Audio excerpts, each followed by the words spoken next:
And we are live. Okay, so just as usual, I'm waiting for a few more people to show up, and so on and so on.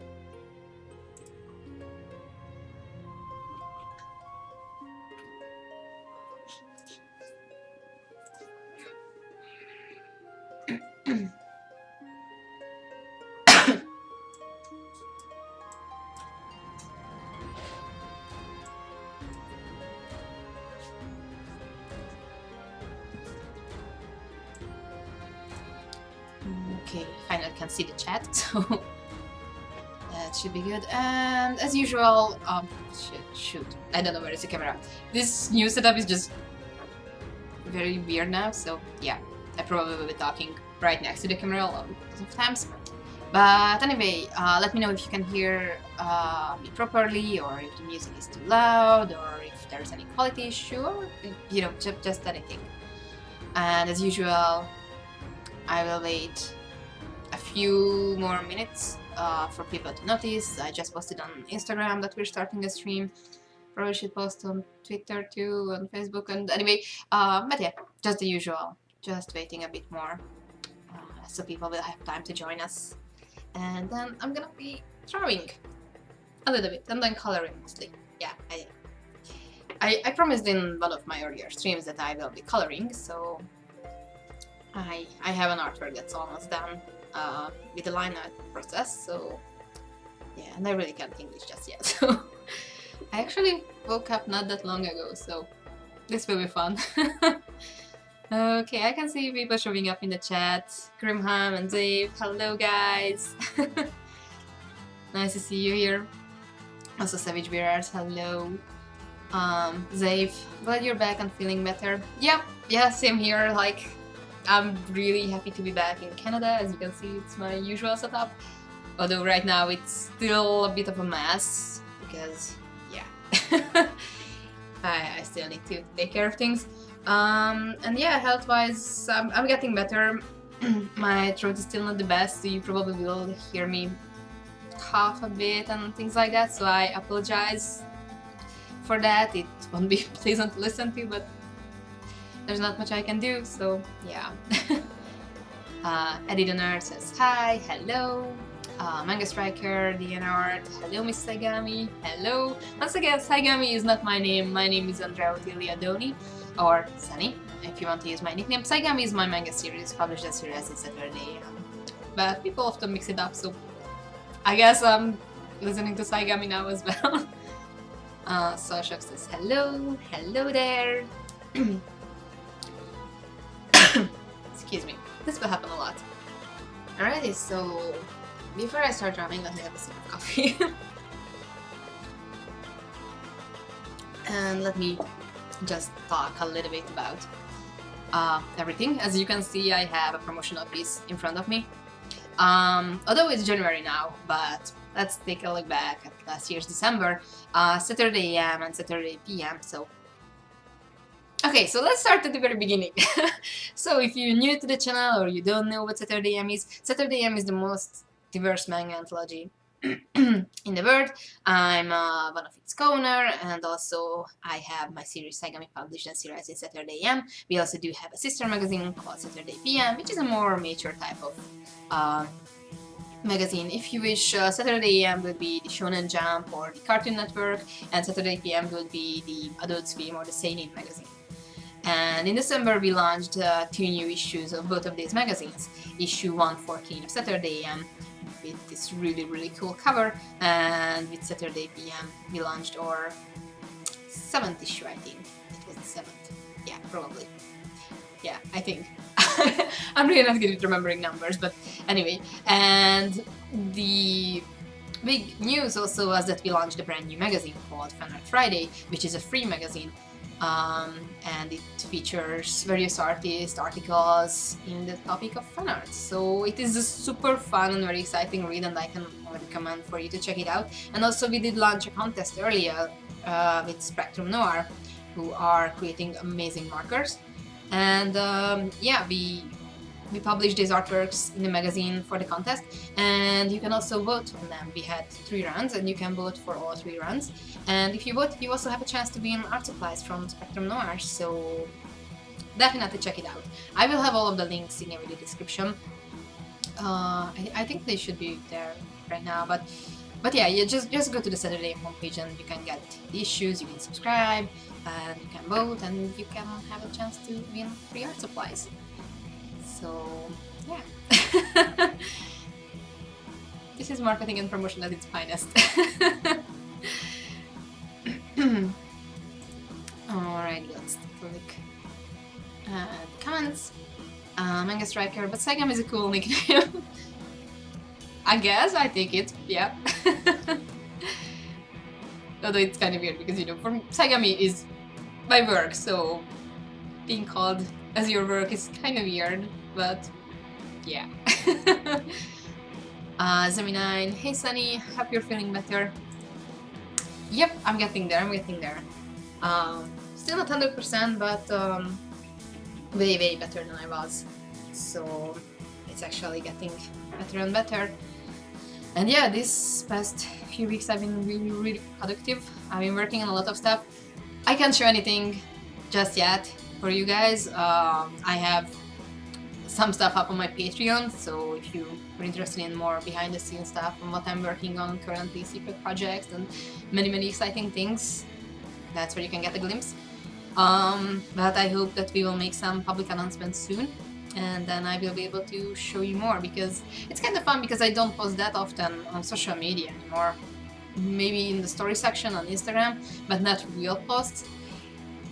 And at the same time, I'm working on so much. Like, I have tons of artwork I could share with you guys, but I just can't, so yeah.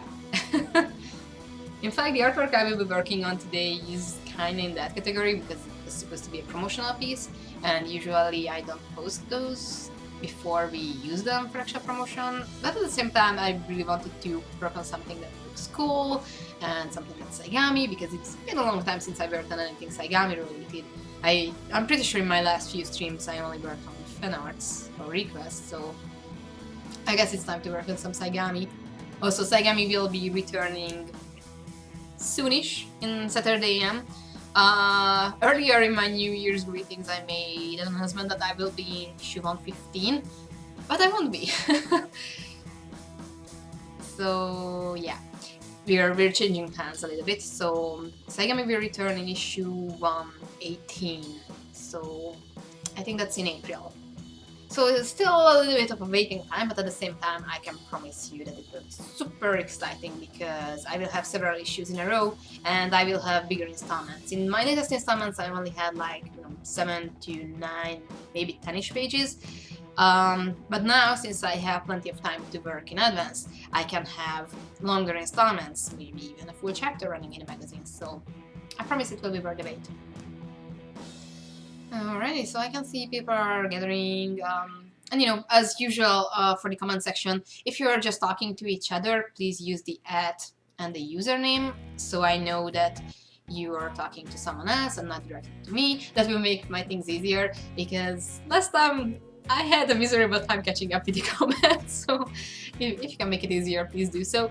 And yeah, if you have any questions or anything to add, anything you want to discuss, or you want my opinion on about, or anything, you know the drill, you can ask it in the comment section.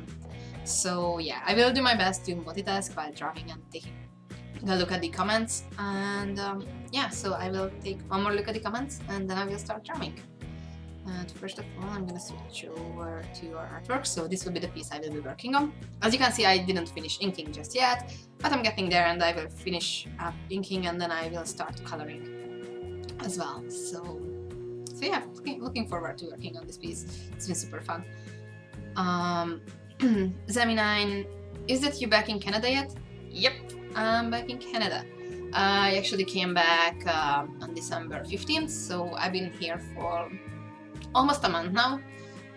Of course, it was a pretty hectic month with the holidays, and I've been terribly sick for weeks. So yeah, this is literally the first time I'm like in the right shape and condition to do a stream. But I hope to do streams more often. Of course, I still will need to set things up better. As you can see, my camera angle is kind of weird right now because that's the only place I could set up my camera. So it might be a bit weird and I might need to change things around a little bit. But yeah, I'm back in Canada and I'm really happy to be here, and yeah, I can focus more on work. Okay, safe illustration. Hey, Mrs. Dhoni. Lol. Yeah, I'm still not used to that. I'm looking into getting a drawing tablet with a screen, or how could I get one? Which tablet do you use? So the one I'm using right now here in front of me is an XP Pen Artist 13.3 Pro. I'm gonna write it down. So, XP Pen Artist 13.3 Pro. So this is one of the newest model XP Pen has. I've been working with XP Pen tablet previously. I was super happy with it, and this one is just hands down the best tablet I've worked with so far. I have a detailed review on it if you're more interested in detail. It has a laminated screen, so you barely have any parallax. It doesn't feel like you're drawing on a glass, and yeah, everything about the tablet is very good, and I can absolutely recommend it because it is very good, and it is in the affordable price range. Apart from that, if you want a tablet on a budget, so not a Wacom, then apart from XP Pen, Huion has some great tablets, and there's Artisol in the race. And that's a funny thing because I do have an Artisol tablet, the same size as this one, and my review video on that is actually waiting in line to be released. It was quite adventurous, and you will see. It is a very good tablet. I had driver issues with it a lot, so I was quite unfortunate with that tablet. But at the same time, the hardware part and the whole interface for that tablet is also very, very good. So, in fact, kind of funny thing because the tablet I'm using is an XP Pen. The stand and the glove is from the Artisol because they are just so much better than what the XP Pen had. So yeah, I'm juggling things around.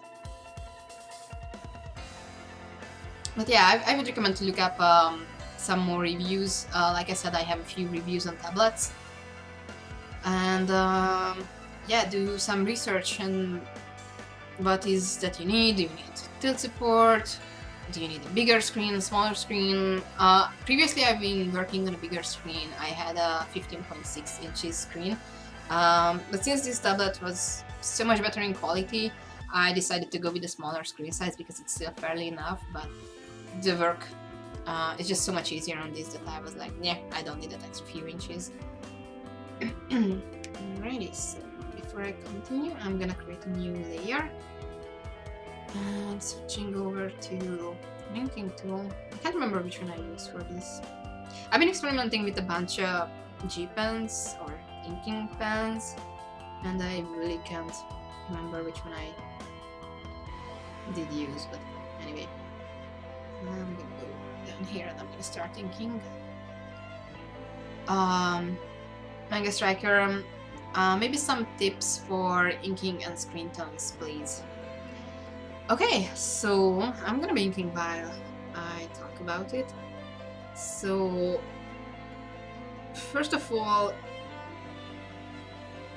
you know, it will be different depending on if you're working traditionally or digitally.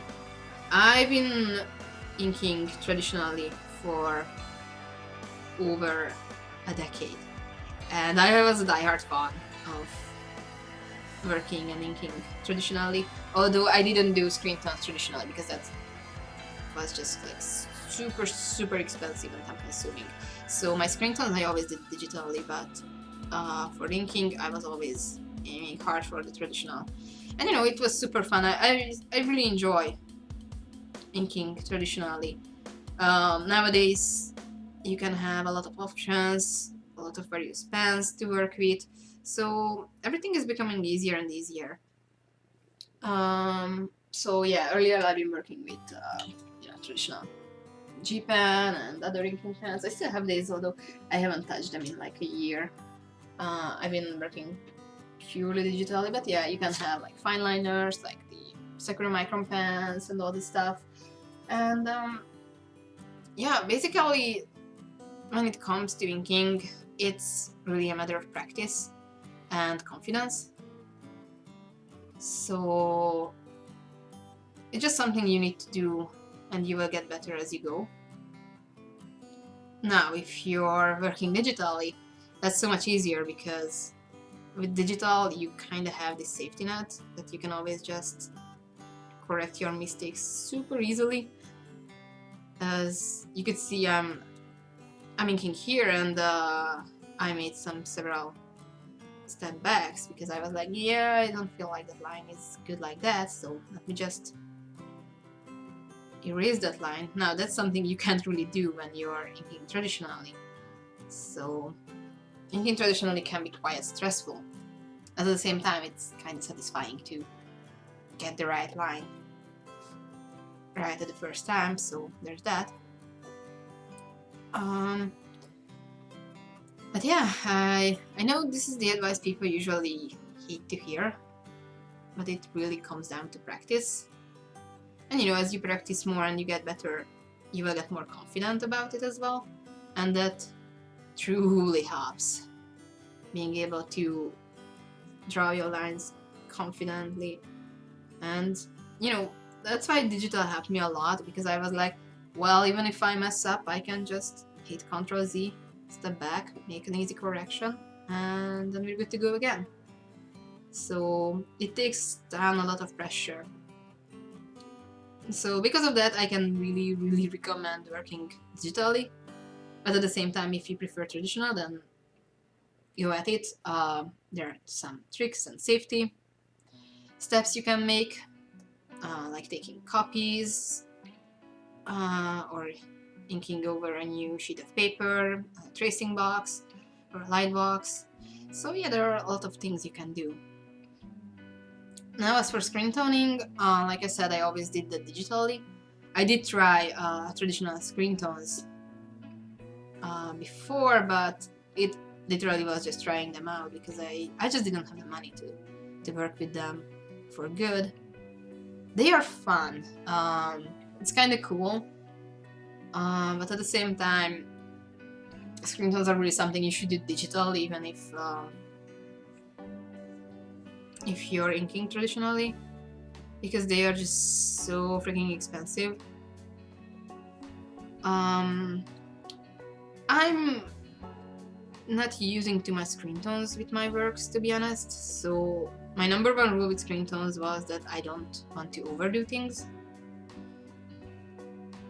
So usually I'm just using screen tones to mark some colors and mark some dimensions. Like, let's say if a character is in the foreground, I will add some screen tones, or some object is in the foreground, or vice versa. So I use screen tones very sparingly in my works. I'm gonna create a new layer here. So my number one rule with screen tones was that sometimes less is more, because I've seen so many comics, be it manga, webcomics, you name it, that just felt like too overwhelming. Like, there was screen tone on everything and the contrast was lost. So I always prefer to keep a healthy balance with my screen tones. Of course, sometimes I feel like I could be using a bit more shading to kind of raise the quality of the artwork, so I'm experimenting with screen tones here and there. But yeah, once again, it also comes down to practice. Like everything with doing art, literally, it's just a matter of practice. Try out different things, and yeah, don't be afraid of messing up, especially if you're working digitally.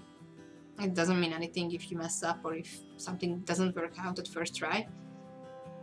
Doing art will be a lot of trial and errors anyway, so just try things out you think might work, or you see other people trying,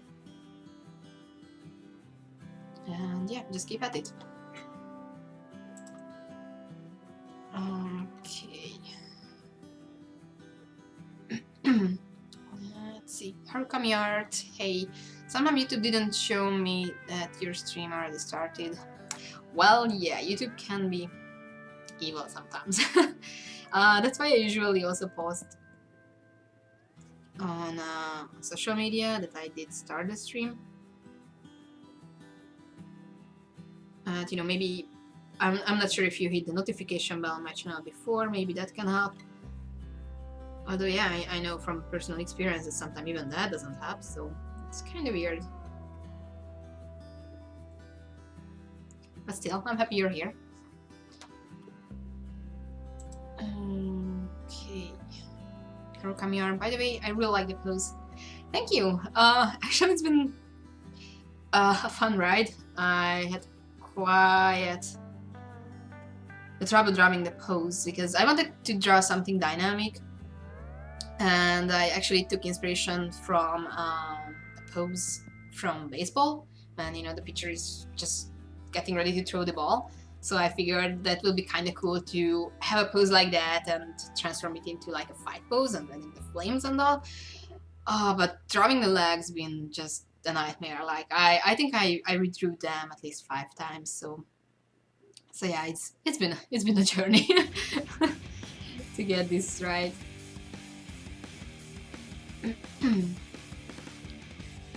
Eddie the Nerd. Any tips for drawing fire? I actually do have a live stream where I did include a fire tutorial. It's very easy to find because in the title it says at least there was a fire drawing tutorial or something along those lines, so you can find it and look for it.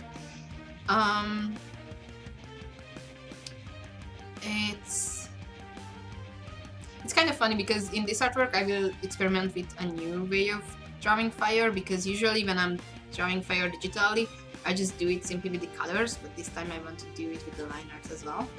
So this will be a fun and interesting experiment for me as well. And yeah, once again, it's a matter of practice. Look up references, look at how other artists draw fire effects, look at real photos and look for the shapes that you could use. Drawing fire, in my opinion, is just a healthy mixture of doing curves and edges, which sounds kind of lame, but it's the truth, because yeah, it's literally just, you know, the curves and the edges, and yeah, you just gotta need the flow right. So yeah, it's quite simple actually. Now with the coloring, it's kind of different. I work in several layers when it comes to coloring. But once again, I do have a tutorial on that, so I'm not gonna go over that just now. If you're lucky and I'm fast enough, I will touch the coloring fire in this video as well, so I can go over my method once again.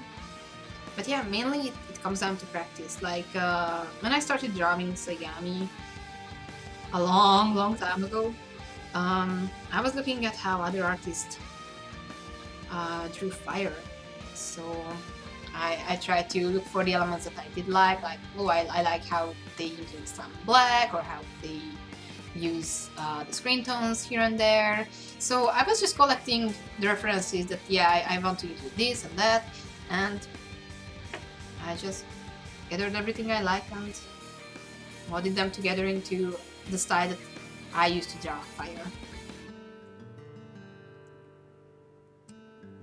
So yeah, once again, practice, and use references. Take a look at references, do studies. That is tremendously helpful. Storm Reef, yay, I made it. Happy New Year, Sunny. Well, thank you. Happy New Year to you all. Storm Reef says hatching over screen tones. Yeah, I prefer to use more hatching myself. Of course, I still use screen tones, but for my shadings, I mostly use hatching because I don't know, it clicks better for me. So yeah, I can completely agree with that statement.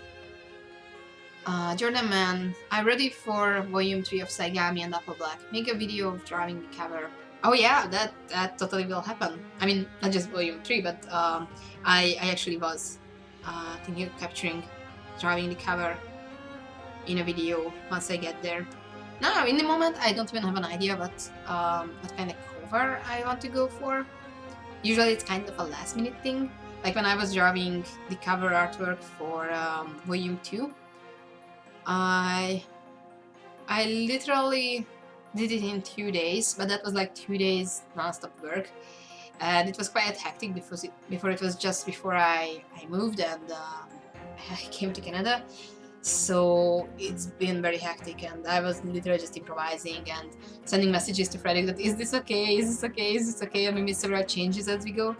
So yeah, working on a cover artwork can be very stressful and super fun.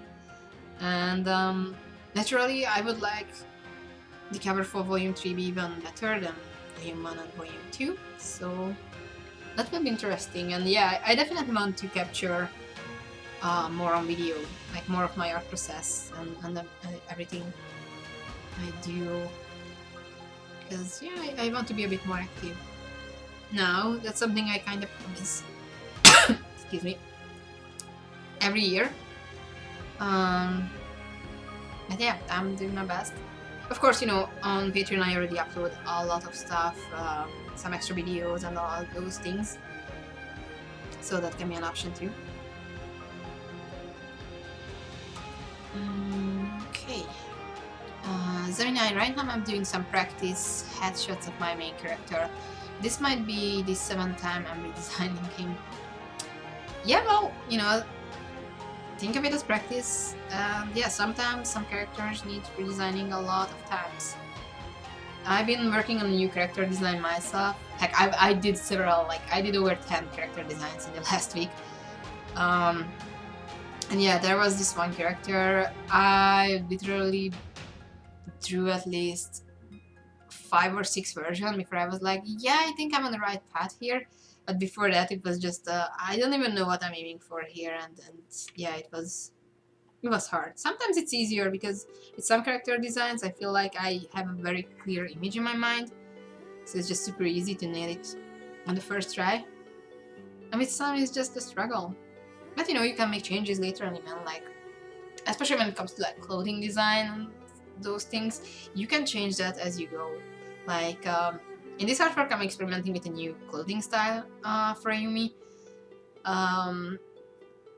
Minor spoilers, this might or might not be her outfit for the next few chapters or something similar. And yeah, it's quite experimental because I already drew her in various outfits with my colored artworks. You know, that Celtic style outfit, the one that was on my last cover, and yeah, I included some elements of that outfit here, and I'm still experimenting with some other stuff.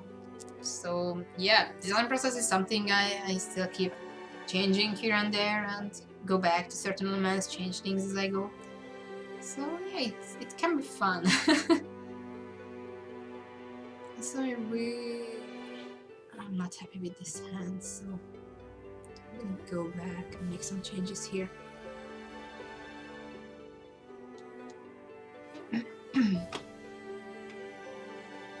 Harukami art. Fiyu, I changed the legs of Deku so often in my new fan art. Yeah, and you know, sometimes you just have to change and change things before you can actually capture it the right way. And you know, sometimes you literally just have to make up your mind and be like, yeah, this isn't working out. I just need to redraw it or do it in a completely different way.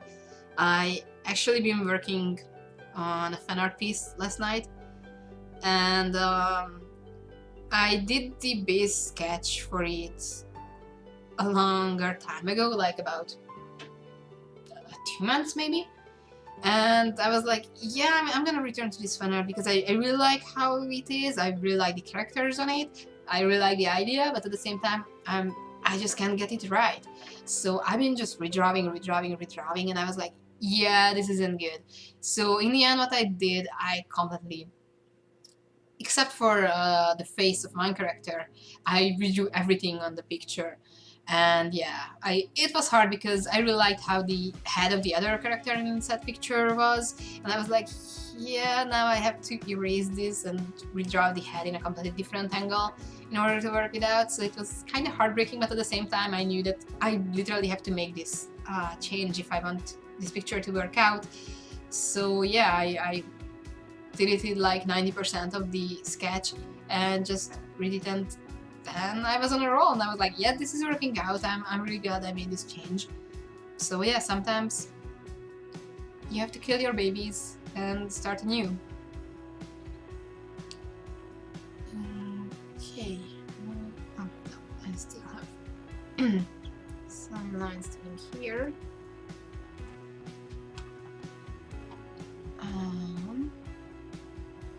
Zeminine.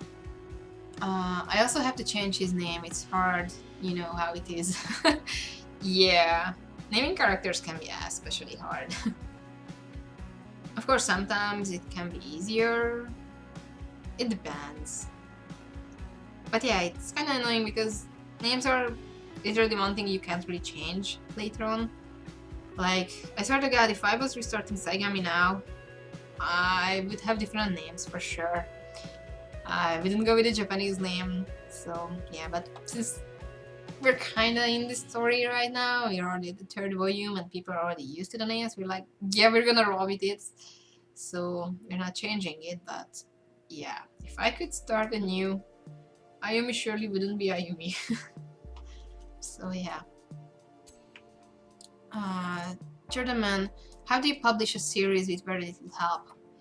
Well, it's hard. So when it comes to publishing, there are 2 options.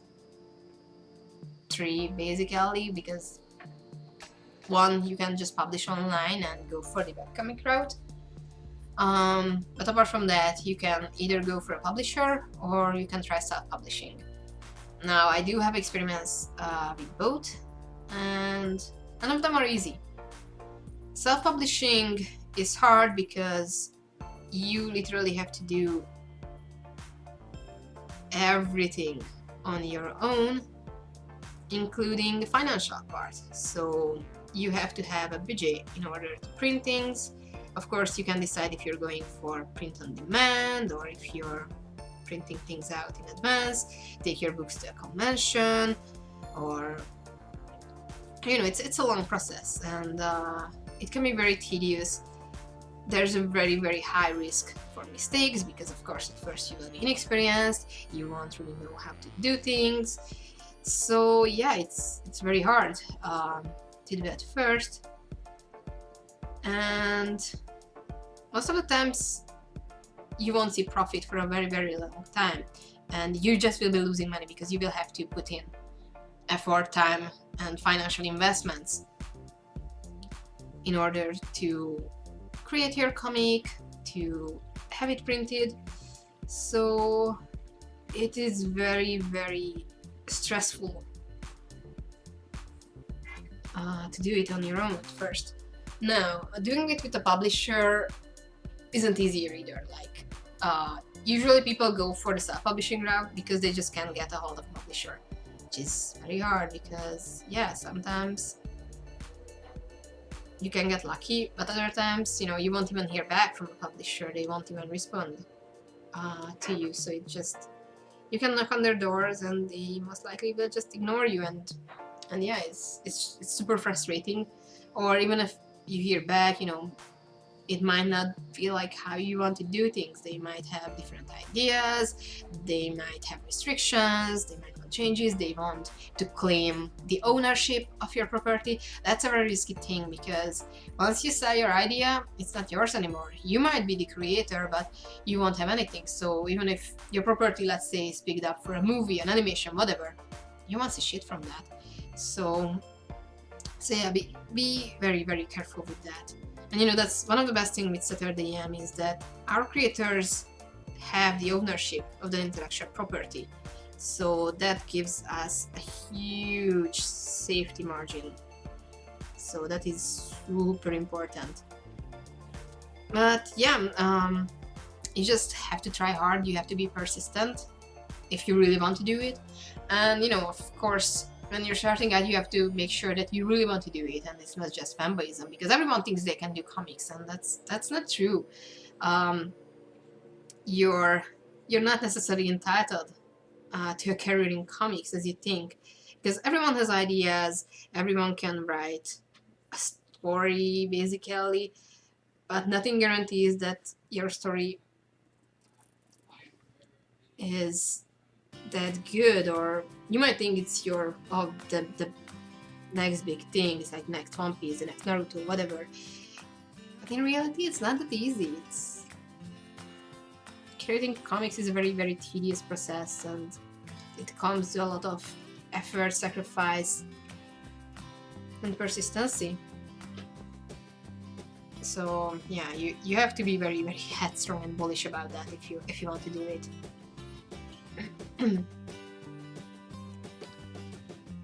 Okay, so I'm gonna save now, and we'll catch up a bit with the comments. Okay, well, actually I'm quite up with them, so yeah, I'm good. Stormrave, when you're coming up with the story, when do you stop making revisions? When do you decide when it's good enough? I ask because being nitpicky is manga creators. Yeah, like there's a point where you just have to stop and accept that it might not be perfect, but imperfection is still better than nothing at all. Because yeah, there are tons of creators out there who just keep drawing, rewriting, revisioning, and they just never get any content out. To me, most of the times when I'm like, yeah, this is now the final version, is when I'm actually drawing the pages. I usually do at least 2 or 3 revisions on my storyboards before I actually start drawing on the pages. But even when I do draw my pages, sometimes I'm like, yeah, actually the dialogue could be changed a little bit, or I could go with a different camera angle or with a different pose. And sometimes I really make these changes last minute. But after that I'm like, yeah, now it's on the page, it's good like that. Sometimes we make decisions that, yeah, maybe the dialogues could be fixed a little bit, maybe, you know, the punctuation is not on point, and we're like, yeah, we're saving that for the volume, because before we publish the chapters in a volume, in print or in ebook format, it goes through several editors who are checking everything with the grammar and the dialogue and everything. So there's still a chance to correct mistakes like that. But as for the story and the actual pages, I'm usually making up my mind when I'm actually doing the pages. I guess when I'm inking, basically. And yeah, there are things that I literally changed in the very last minute that I'm like, you know what? I just have a better idea now. So sometimes I make changes in the last minute on a whim, but usually I like to make up my mind by the time I'm actually working on the pages. And of course, working on a deadline really helps with that, because sometimes I'm just like, yeah, I guess I could do it better, but at the same time I need to get these pages out, so I need to stop chasing perfection. And that is super, super, super important. Just let go of perfection. It's just bullshit. You don't need it. It's non-existent. So yeah, just do it. Just get your pages out. Even if they are not perfect, nothing will be perfect, and you will get better and better as you go.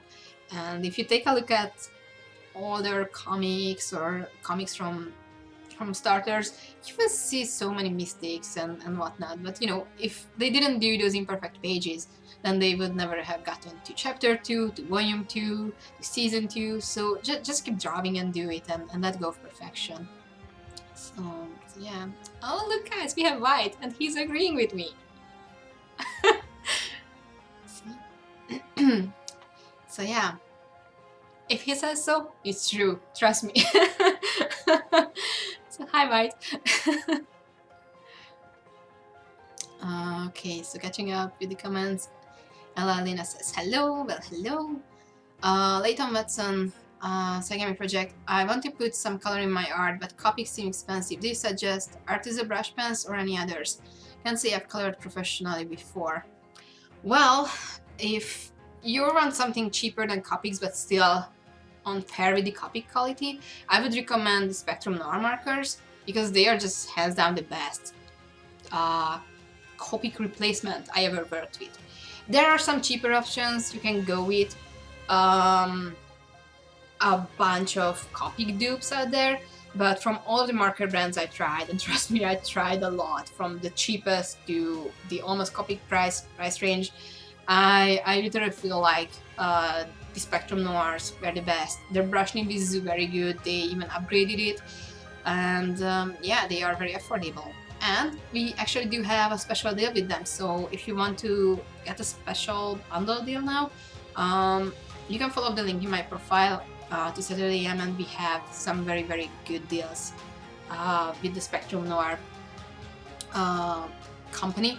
So I absolutely can recommend them. I actually do have quite a few Spectrum Noir markers here. So I use the Illustrator brand. So this one has a brush nib. I'm not sure if you can see it properly, and it has a finer nib. So of course, I just picked up the colorless blender, so it doesn't have any color, but these are really good. I absolutely love working with these markers, so I can definitely recommend them if you want something cheaper than Copics. I never worked with the Artza brush markers, so I can't really give you an opinion on that. But yeah, the Spectrum Noirs I can definitely recommend. Apart from that, I tried several other markers. I actually kind of like the Winsor & Newton ones. They kind of have a rigid brush nib, so it's kind of trickier to work with. And the graphite markers were kind of interesting, but they don't have too much of a selection with the colors, so it's not sure if it's the best, plus the price isn't that cheap. But yeah, with the Spectrum Noir, it's a very good deal, so I can absolutely recommend them. And yeah, you know, you haven't colored professionally before, just start it. And you know, none of us started coloring professionally when we started. We just started coloring, and then we're on the way of becoming professionals. So yeah. Okay, so let's catch up on the comments. Stormy White is here, sub dude. So yeah, people are very happy to see you, White. Harukami art, are they really that good? Because I planned with the idea to buy them and two more traditional artwork this year. White Manga says Spectrum Noir are the closest to Copics and cheaper.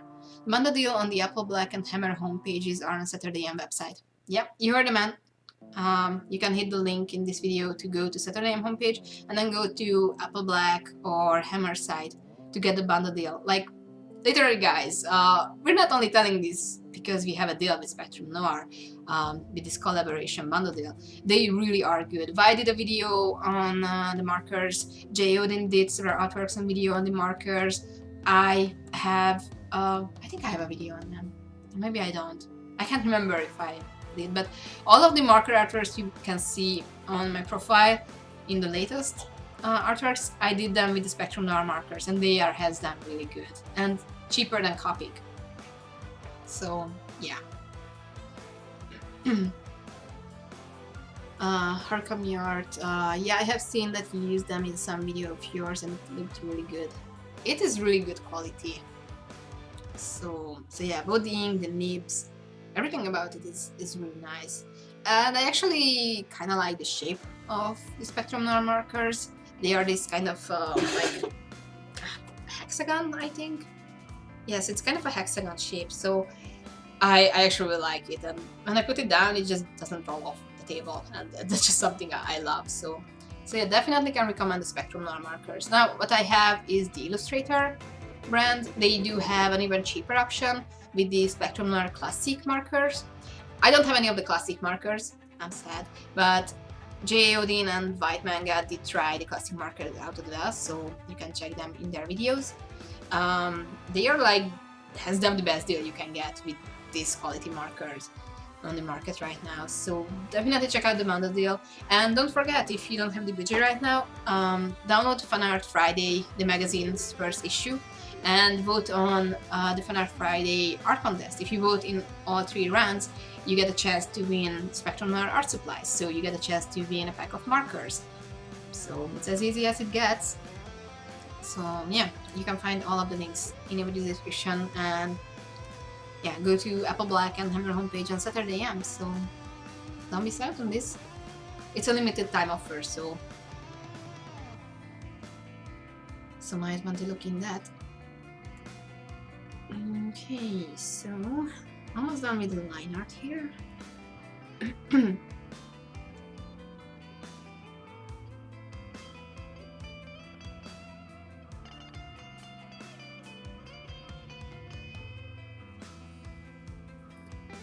I want it to be in the foreground or in the background.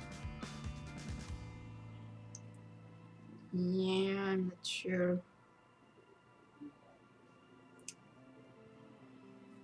Probably in the background. Or maybe in the foreground. Her arm is... yeah, okay, so we're going with foreground. Very important decisions.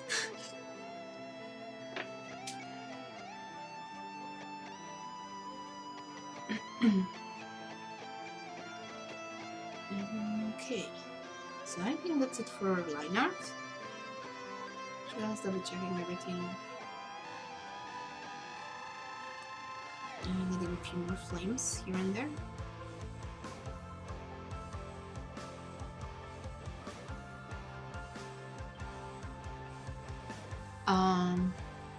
Zemi9 at White Manga. By the way, White, why did you draw Ayumi in Black Clover style? Andrea hates Black Clover, or did you know that all along? Yeah, that was fun. That was one of the most ironic things ever. I'm not sure if it was on purpose or not. I guess not. It's just, you know, both of them are fantasy series, but White is the only one who can tell. But yeah, it was super fun. Stormreeve, Sunny hates Black Clover. Wow, my heart. I'm sorry. Maybe it's just me. You know, I'm getting old. I'm old. I'm really old. Yeah, I'm 30 now, so.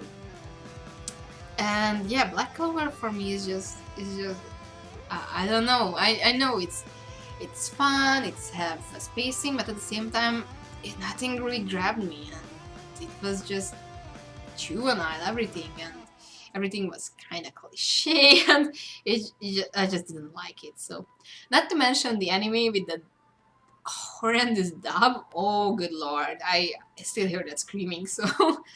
I'm sorry, I gave several tries to Black Clover. I actually been reading the manga despite not being a fan of it, because I really wanted to give it a chance, and you know, I could see that people find it popular, and I actually did drew some artwork from it because I'm willing to sell my soul.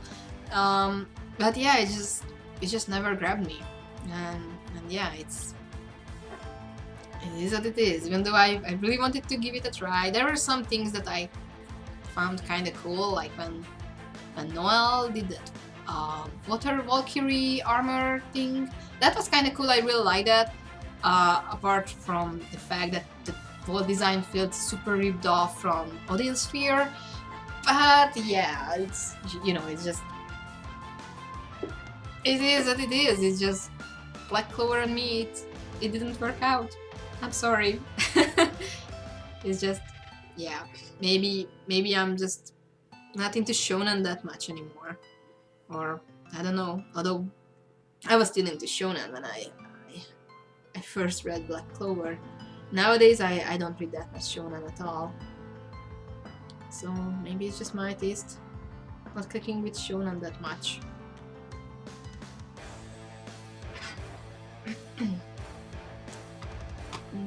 Okay. Harukami art, are they more comparable with Copic Chow or Sketch? Well, the illustrator markers are, I think, more with Sketch, because they definitely have more ink than Chow marker. When I had a few Copic Chow markers, they ran out super fast, and the Spectrum Noirs have a lot more ink than that.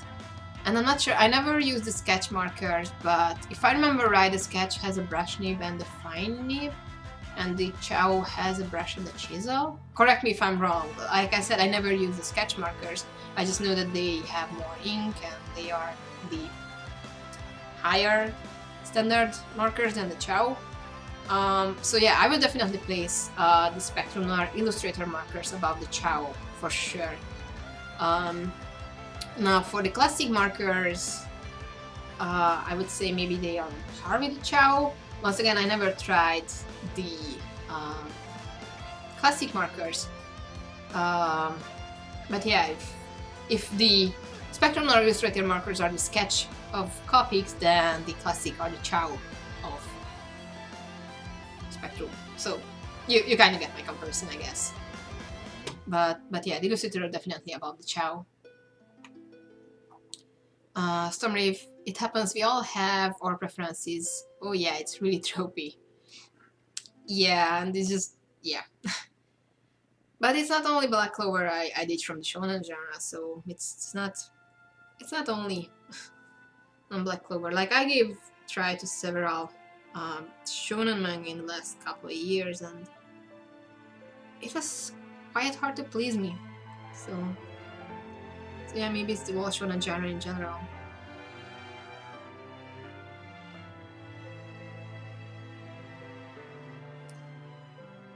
Alrighty. Oh, okay, a few more things.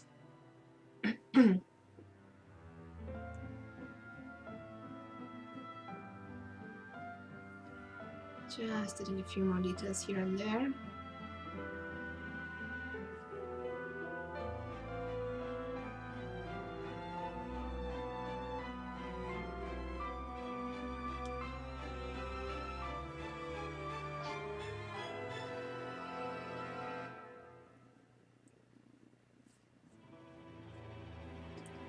Like I said, this is kind of a new design for Ayumi, so some details I'm just making up as I go. That's quite often how I do my designs. Like, there were several characters who literally received their designs on the page when I was drawing. Carly was one of them, for example. When I first draw her, she was just a background character, and then I was like, yeah, I'm gonna use this girl more, so... So at that time I have to go with the design I just made up on a whim, so yeah, it happens more often than not.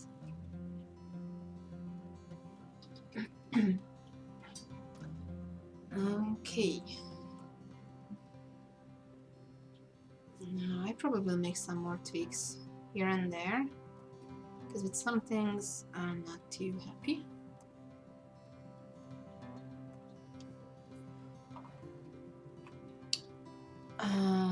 Sanchez Knights, hi Sunny.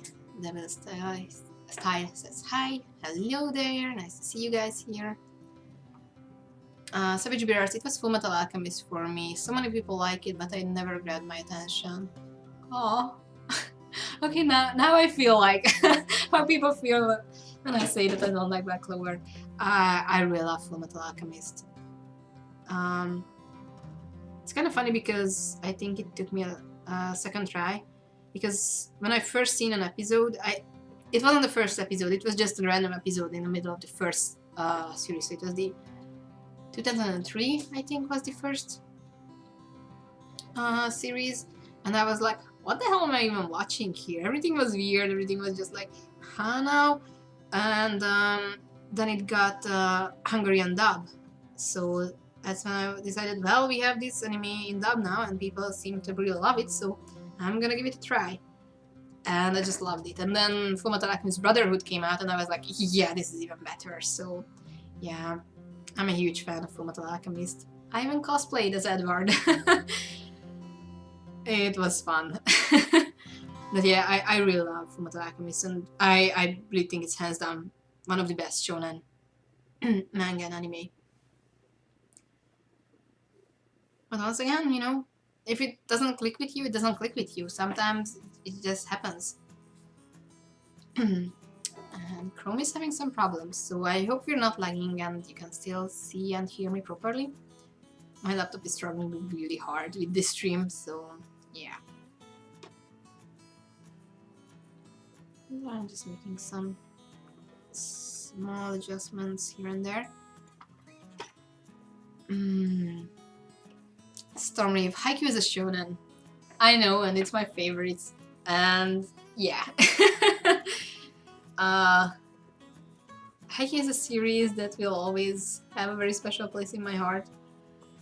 Although, I don't want to spoil anything, but recently I've been having this very special love and hate relationship with Haikyuu, because the things it did with the...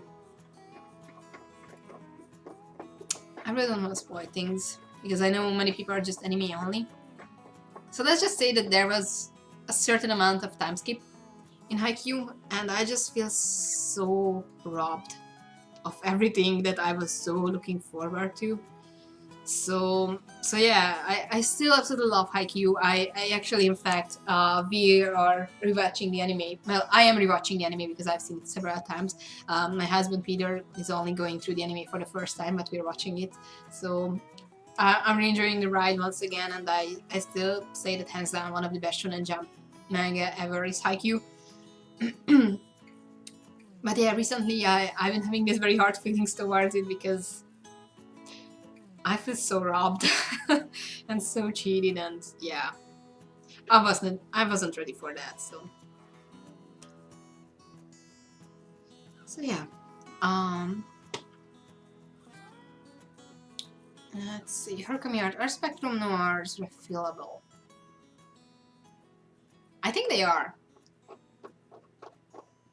I'm pretty sure they are. I'm not sure at the moment though. Like, yeah. I don't want to say it for certain. I think they are. But I would recommend to check out the Spectrum Noir site to make sure. I'm pretty sure they are. Yeah. You got me with this question. Stormreef. How did you like My Hero Academia? I do like My Hero Academia. I'm not peculiarly excited about it anymore. Like, I did enjoy when it first came out, you know, it was something new, it felt super fresh, I like many of the characters. And yeah, I really did enjoy reading it, I did really enjoy the anime. I'm far behind on the anime, like I'm somewhere in season 2. I never finished season 2. I think they have right now season 3 or 4 going on, so I have a lot of episodes to catch up with. I actually just caught up with the manga. I was like a good 10 or 15 chapter behind. Because with certain arcs in the story, I was like, yeah, I'm not too excited, so maybe I just read the chapters in one go when I will have the time. It actually happened with all of the Shonen Jump manga. Like, the only series I was still keeping up with weekly was Haikyuu, and all of the Shonen Jump manga, apart from Haikyuu, I was like, yeah, I'm just gonna read them in one go a few weeks later. So, Hero Academia is the same boat as that.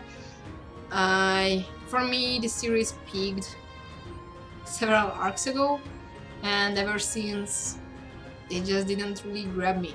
Like, I think what they currently have in anime, with the whole overhaul, I don't know what was the villain's name. I really did enjoy those episodes. They all with Lemillion and Red Riot. They are my favorite characters. So I really did enjoy their stories. But after that, the series was like going downhill for me. Like, nothing that came afterwards really did excite me, and yeah, I'm still not feeling that excitement about Hero Academia. It had a few good chapters here and there, and you know, some flashy good stuff. But at the same time, it just, yeah. Once again, it might be just me and Shonen not clicking that much anymore. But yeah, I'm still reading it, and then I still think it's pretty good, but I'm just not that excited. Like, you know, a few years ago I was like, oh my god, the moment the chapters are out, I need to read them, I need to keep up with everything Shonen Jump, with everything Shonen manga, and I'm just like, yeah, I'm just gonna read it whenever I have the time. So I'm adulting hard here. So, yeah.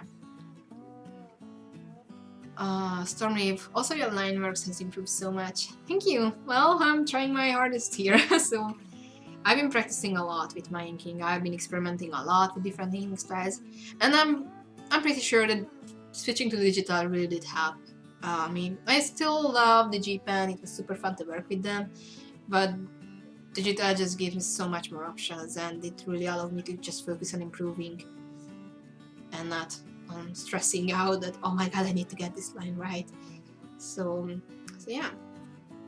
Okay, so I have my line art here, and I'm gonna switch over to coloring now. Now what I wanna try here is, since we're talking about markers, I think I will go for a marker-like coloring. So I'm gonna create a new folder for my color layers, and I will look up a reference image for Ayumi's colors. Because sure, I know them from memory, but at the same time, I need to pick my colors from something.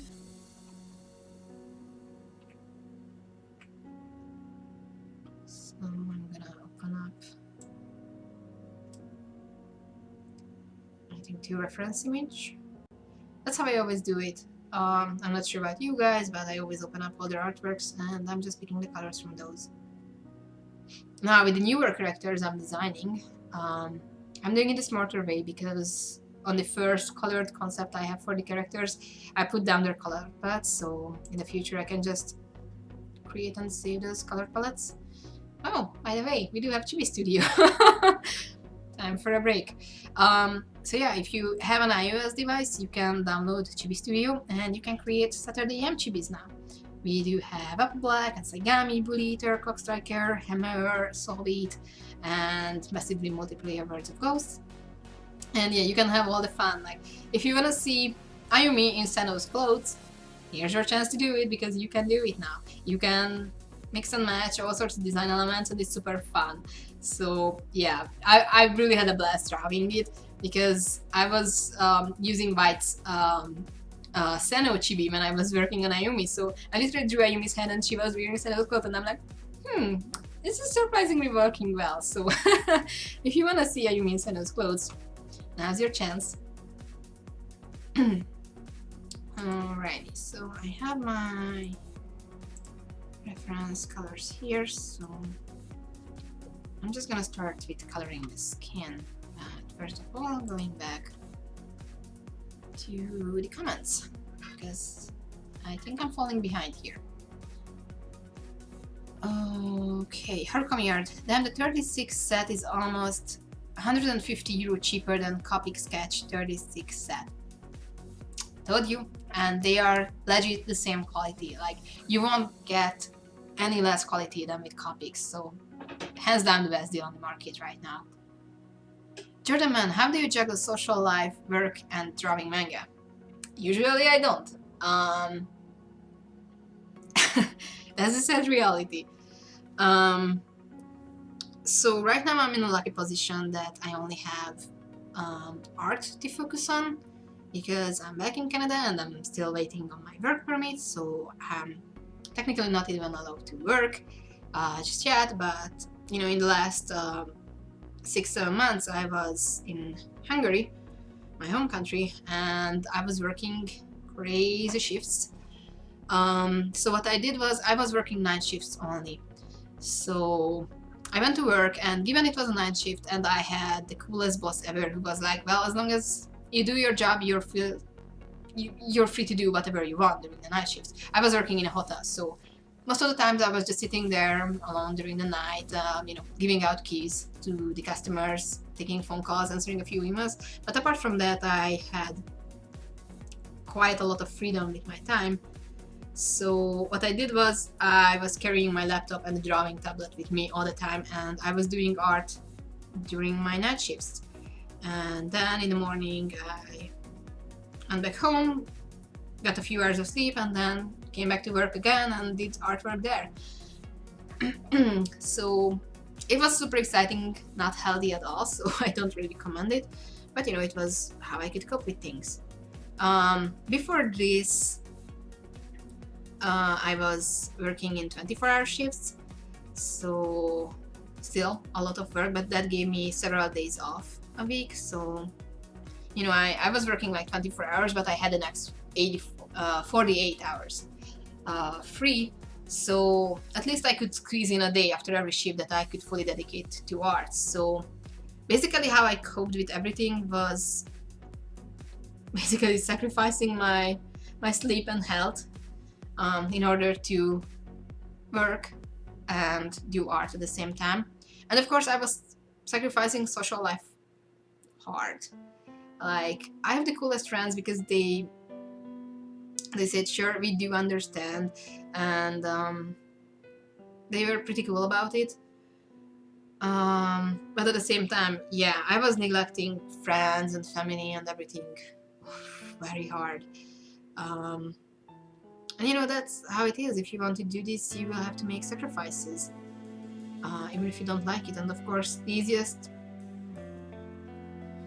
to sacrifice is literally your free time with friends and family. And once again, it's not the health thing, but you know, which hand to bite. So it's kind of hard to juggle. Now, having a really good time management skill and scheduling things properly can really help with that. I've been working on that, trying to improve my time management skills, scheduling everything to make sure I have time for everything. Of course, it's somewhat easier in Canada because A, I don't have a full-time job as of yet, and B, I don't really have any friends here, so it's not like I just can go out and meet with someone. I literally just stick to video calls with my friends and family back in my home country, and that's something I can do while driving, so that's easier to juggle around.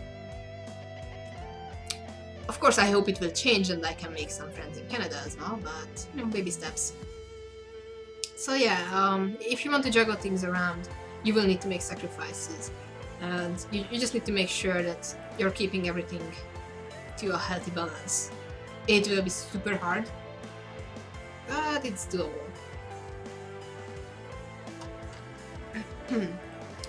This is manga art. Hello, I will watch The Rise of Skywalker tomorrow. I don't want spoilers, please. No spoilers then. I already seen it. Good luck and enjoy it. Stormrave, it's okay to love a series and still be irritated by some choices the authors make. There are things that happen in One Piece that irritate the hell out of me, but I love One Piece to death. Well, yeah, and I think it often happens with every series. Like, I literally can't think of a series or a book, a movie that I was like, yeah, I'm fully agreeing with everything the creator is making, and you know, that's okay. So yeah. So what the hell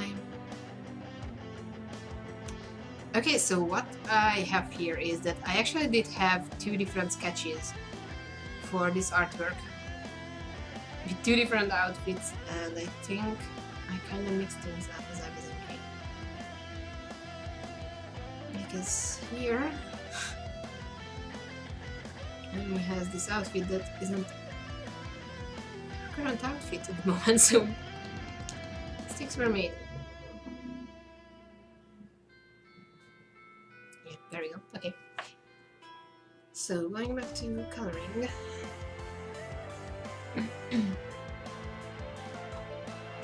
Yeah, so this is not the right time to say that I don't read One Piece anymore, right?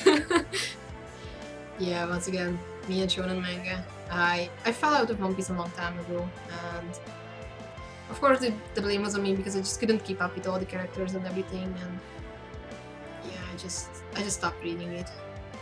I probably will pick it up sometimes in the future because I used to be a huge One Piece fan. And I heard that it's been amazing and people were losing their minds about it. Run into a lot of spoilers. Majority of the spoilers I was like, huh? What was that? Why is that important?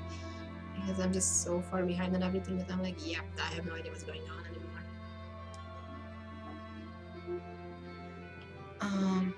anymore. Savage Bear Arts. I might give it a chance since Sunny is raving for it. I'm in this boat where I haven't watched much anime lately, though I draw in the style all the time. Well, Fullmetal Alchemist is definitely something I can only recommend. Uh, Watch Brotherhood. Don't bother with watching the old series or the movie. Just focus on Brotherhood. That's the good stuff.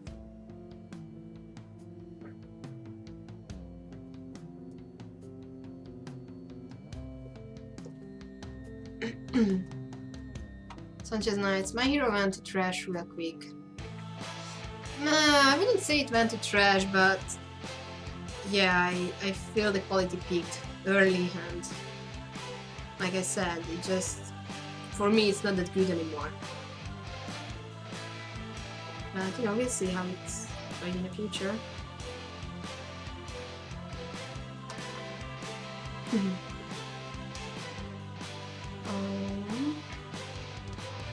Okay, now I'm very behind on the comments, so I will try to catch up a little bit. Little Manga Art. I love My Hero Academia and Fullmetal Alchemist Brotherhood.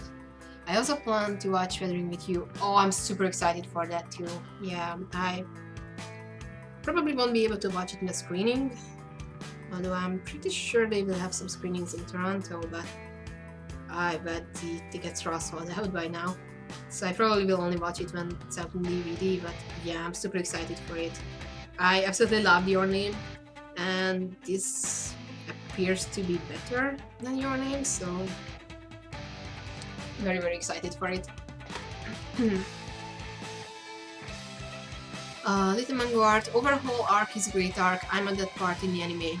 Yeah, and in my opinion that was the last really good arc with Hero Academia, but it's one of the best in Hero Academia. So enjoy it.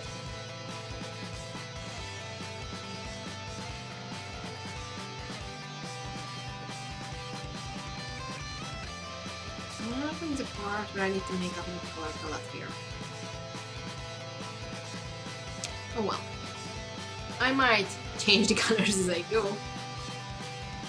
Let's see, I'm just put down the colors as I feel right, and then we'll see.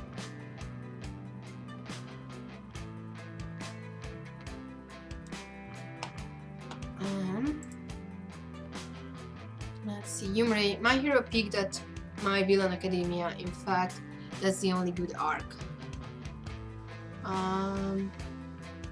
Oh, I know. Okay. Yeah, I beg to disagree. I kind of find that arc boring, but yeah, I guess it depends on what you're into.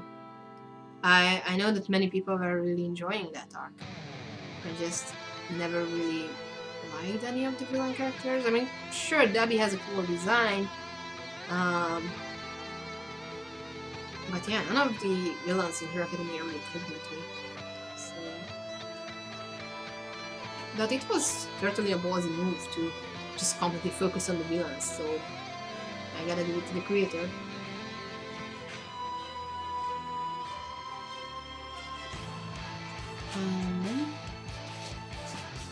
Stormwave. Sunny, what brush is the most similar to a copy brush? Other brushes I use don't blend right. So I actually have this new set of brushes I'm using here right now. They are Krupuk brushes by Faran. So spell this. You can find this creator on Twitter, or they do have some samples in the Clip Studio store, but they have this set of brushes for sale in their Gumroads, and I actually got that the whole set, and I just absolutely love it because they really look like markers. In fact, I did, let me open it up. I did my New Year's artwork with this set of brush.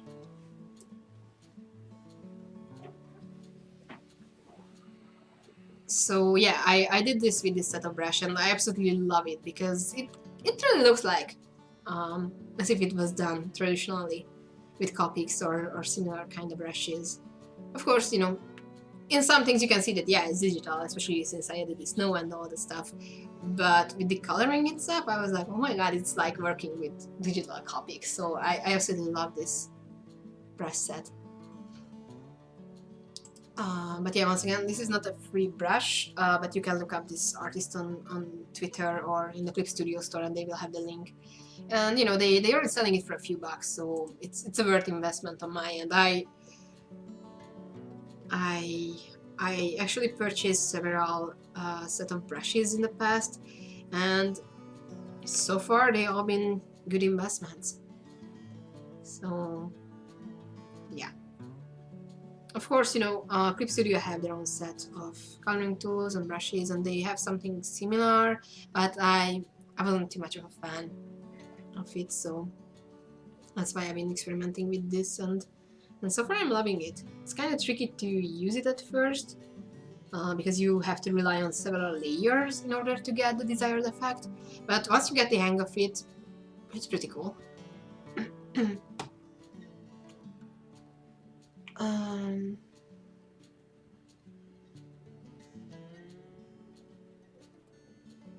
Okay, there's a conversation about traditional or digital. I'm not gonna go into that debate. Stormwave, the only reason I switched to digital is because it's more flexible and I draw much faster. Plus, people say my art looks better. Yeah, you know, I agree that digital can truly allow you to work faster, more efficiently, less stressful. Well, I have a complete video on this topic on why did I switch to digital completely. So I'm not even going in this conversation in full length because I'm pretty sure I said everything I have on the topic in that video.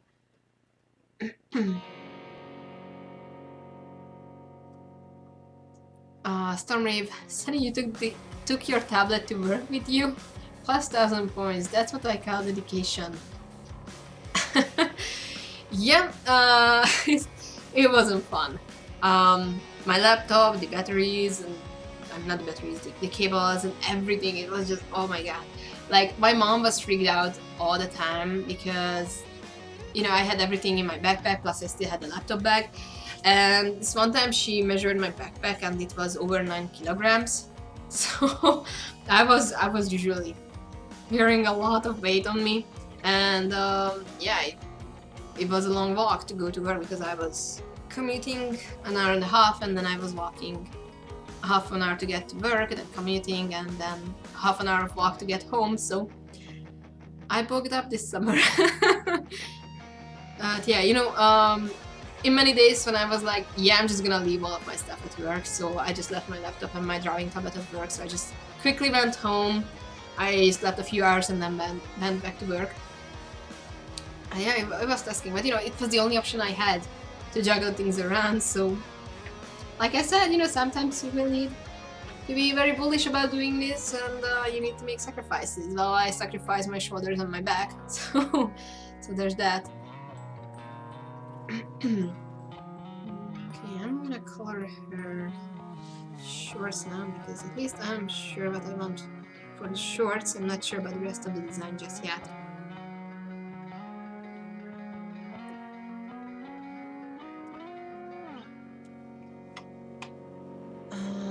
Stormrave, once Ayumi blows up, trust me, people will come running. Well, that's the hope. I will surely do my best. Of course, you know, Sagami wasn't present in the magazine for quite a while now, but like I said, it will return in issue 118. And boy, I have some exciting chapters up in my sleeve, so I'm really, really looking forward to drawing them. And yeah, although I have this fun relationship with shonen manga right now, the next 2 chapters will be probably the most shonen you ever seen in Saigami so far, so stay tuned for some action. I didn't know the line art is so smooth. One of the benefits of digital you can have super smooth line arts. Of course, sometimes I'm going for a bit rougher look.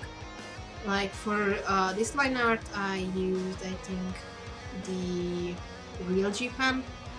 But for my pages, I actually use a different custom G-Pen that kind of has this rougher look. So, yeah. I like to experiment with different things, and I'm on the wrong color. And on the wrong tool.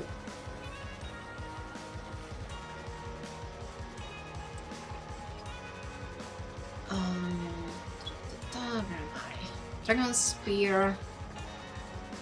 I must when that happened. You moved to Canada? Yep. I did it again. So if you're new to the channel, you probably don't know, but I've been kind of moving back and forth between Canada and Hungary in like every other 6 months or so. I'm still in the process of migrating, but yeah, hopefully this time I'm here to stay.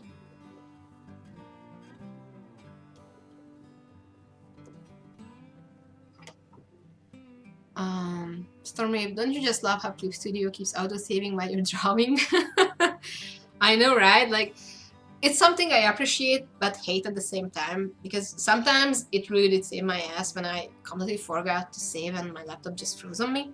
But at the same time, it's just so annoying when you just, you can feel that you just got the perfect line there, and it's auto-saving, so it never happened. So yeah, it can be frustrating. Okay.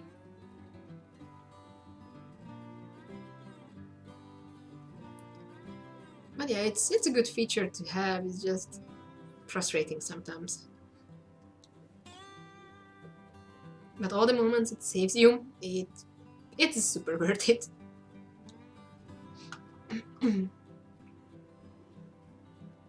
Harukami art, they really went nuts with today's episode, and I'm so happy about that. Hero Academia, I guess? I've seen that the hashtag Deku was trending in North America, so it surely must have been epic. And they had some really great animation in the series before, so I bet it was cool. In probably a few months I probably will see it too. I'm not in a rush on catching up with Hero Academia, so eventually I see it too. They have so many anime to watch.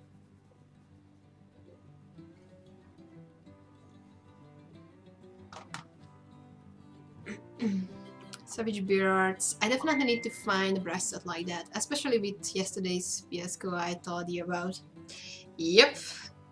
One of the best things about digital is that you will never run out of ink.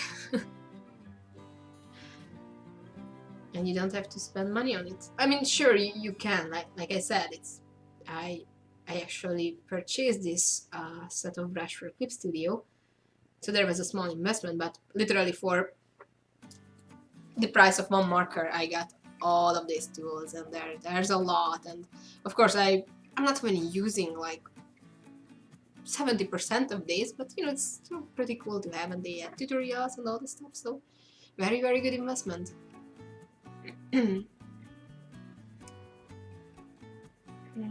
Okay, I probably, yeah, okay. So right now I'm just trying to color the things I know what color I want to color into, because for the rest I have no idea. I'm usually not the best when it comes to my color palettes, so it comes down to a lot of improvising.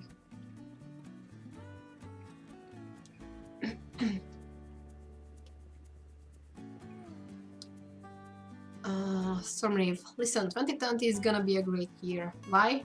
Because Ayumi is best girl. Ah, thank you. Well, I have some exciting stuff in store for her, that's for sure.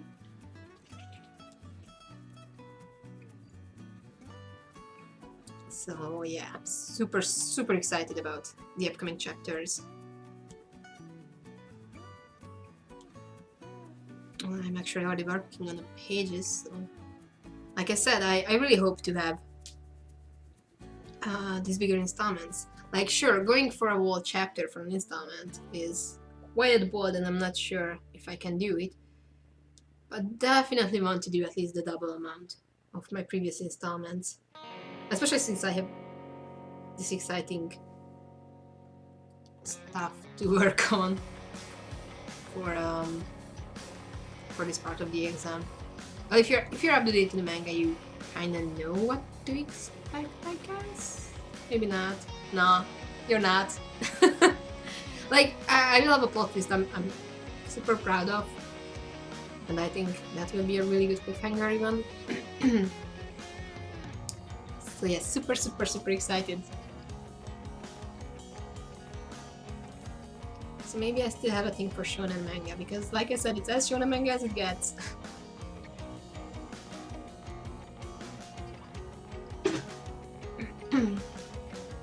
Stormreef. Also, I reread the first 2 volumes of Saigami, and I can be the only one who thinks it's the perfect setting for an open world RPG game, right?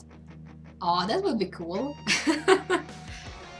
Well, let's hope a game developer will think the same. Because yeah, I totally would play that. I suck with games usually. But yeah, that could be very interesting.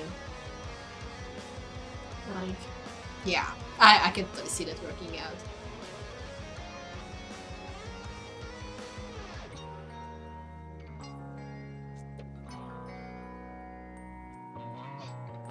And now I will think about this game all day.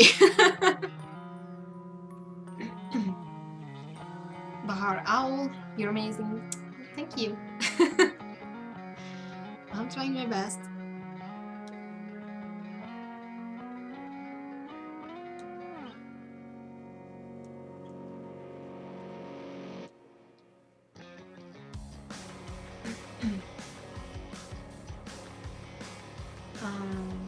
Okay, some conversation.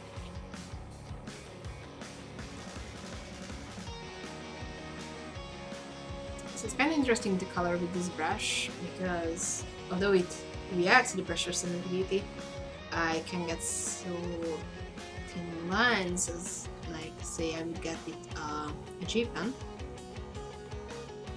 So I usually just go around with a smaller brush size around the edges of the area I want to color. And then go over the middle with the bigger brush size.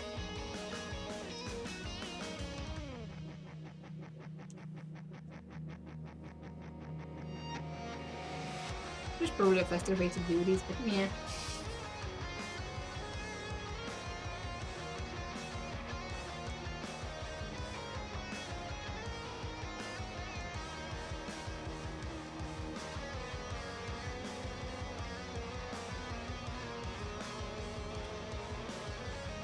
Savage Beer Arts, before wanting to work with manga, I actually wanted to be a game designer, but then I realized I wanted to tell a story and focus on it more than the gaming side.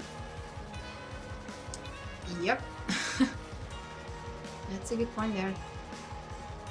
I mean, just character design, game design and all that stuff is super exciting on its own.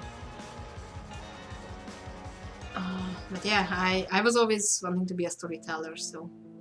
I mean, it was never even an option for me to be like a game or character designer because you can't even study that in Hungary. But yeah, for me it was always stories. Like, even before starting to do comics, I was writing novels.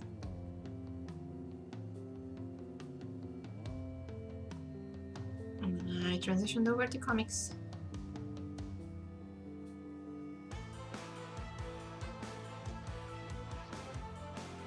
I still kind of wonder if I should have just stuck with novels, but at the same time,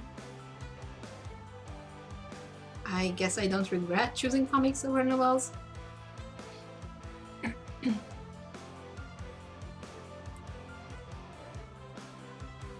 Okay. And I kind of ran out of the colors I knew I wanted to go with. I still can do her hair.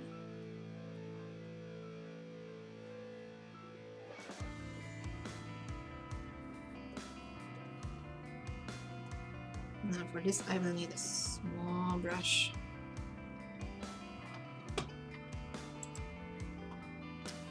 Stormy, one reason I support Saigami is because I think we need more badass female protagonists. Plus, I like how Ayumi isn't super snobby, but she's still strong. Well, thank you. And yeah, you know, one of my main goals with Saigami was exactly that, to have a female protagonist who still can kick ass, but you know, she's not exactly that kind of character that... I'm kind of losing my train of thoughts here. So yeah, we've seen some badass female in anime, but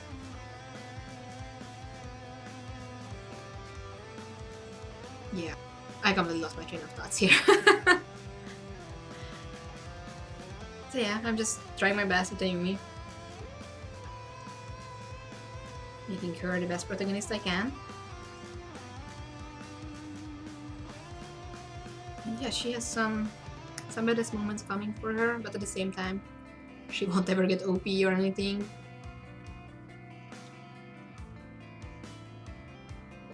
Like, it's kind of funny because she's literally a shonen protagonist, because Saigami is considered to be shonen, although it's kind of a mixture between shonen and shoujo, I guess, but still more on the shonen side.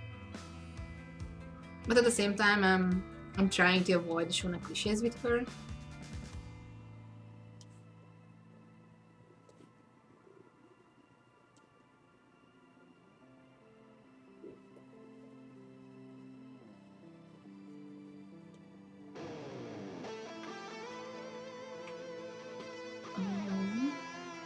Where was I?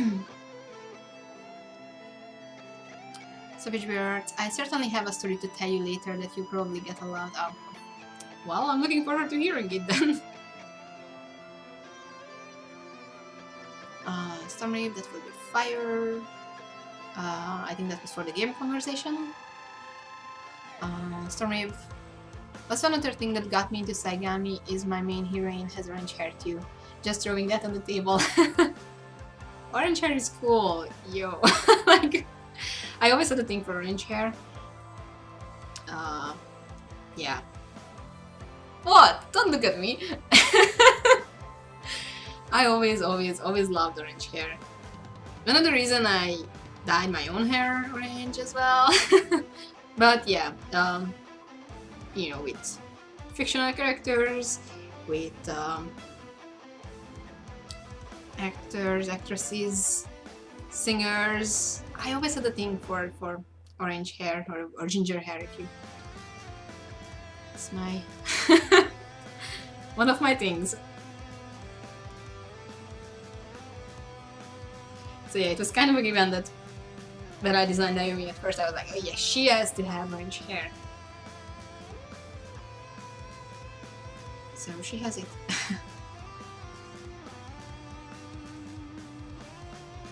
Even though I'm still getting the grief over it, because yeah, she's like half Japanese and she has orange hair, so not exactly your usual, but at the same time, yeah, we will expand this later in the story.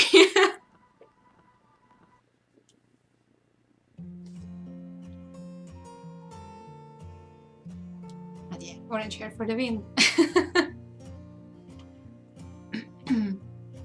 Zemi 9. Ayumi plus badass equals Frederick's dream. That will never be. Yeah, I'm afraid Ayumi will never be as badass as Frederick would want her to be. Like, I've been working on some artworks following Frederick's direction, and it just felt so weird to draw it.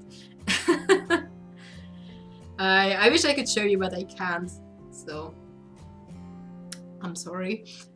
But yeah, it was an experience. But yeah, Ayumi will be badass in her own terms, I guess.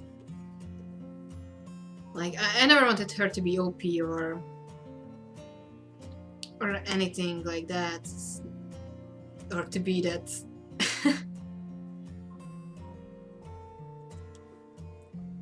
snobby, strong female character or anything, but But yeah, she will be badass on her own terms.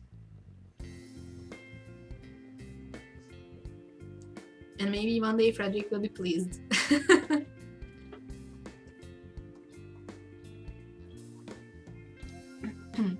Stormreeve. Sunny, honestly, I wouldn't mind if Ayumi was broken, simply because she's a female protagonist. Just her being a protagonist already breaks that stereotype, wouldn't you agree? Yeah, I guess. I mean, yeah, usually you don't see female protagonists in shonen manga. Now there are exceptions, and I actually been enjoying those kind of stories. Like in Shonen Jump, we do have Promised Neverland, which has Emma, who's also have orange hair. So yay! And you know, she's a protagonist I actually like a lot. So that was really great. And then there's Actage, where Yonagi, although doesn't have orange hair, I absolutely love her. Like, it's funny because at first Actage was a manga that really didn't click with me, but then I gave it a second try and I just got so hooked on it, and I absolutely love how they are handling her as a protagonist. So yeah, I definitely have some great examples for female heroine in shonen manga. So I really hope that I can make Ayumi into a character that will be an example like that for people who read it. And that my readers can be like, no, that's an interesting protagonist for a shonen manga, and she's female, and yeah. I'm doing my best. Stormreeve, hashtag Ginger's Rule. Also, Stormreeve, why am I reminded of that one short comic of Ayumi trying to put on her game face? Oh, that was me at my best. Like, I actually drew that comic during a meeting, so I literally drew it as I was listening to Frederick. I'm too proud of that comic. If you don't know what we're talking about, it's a short, like 3 or 4 panel comic I have up on my Instagram, so it's worth rolling back for it. I swear, it's funny.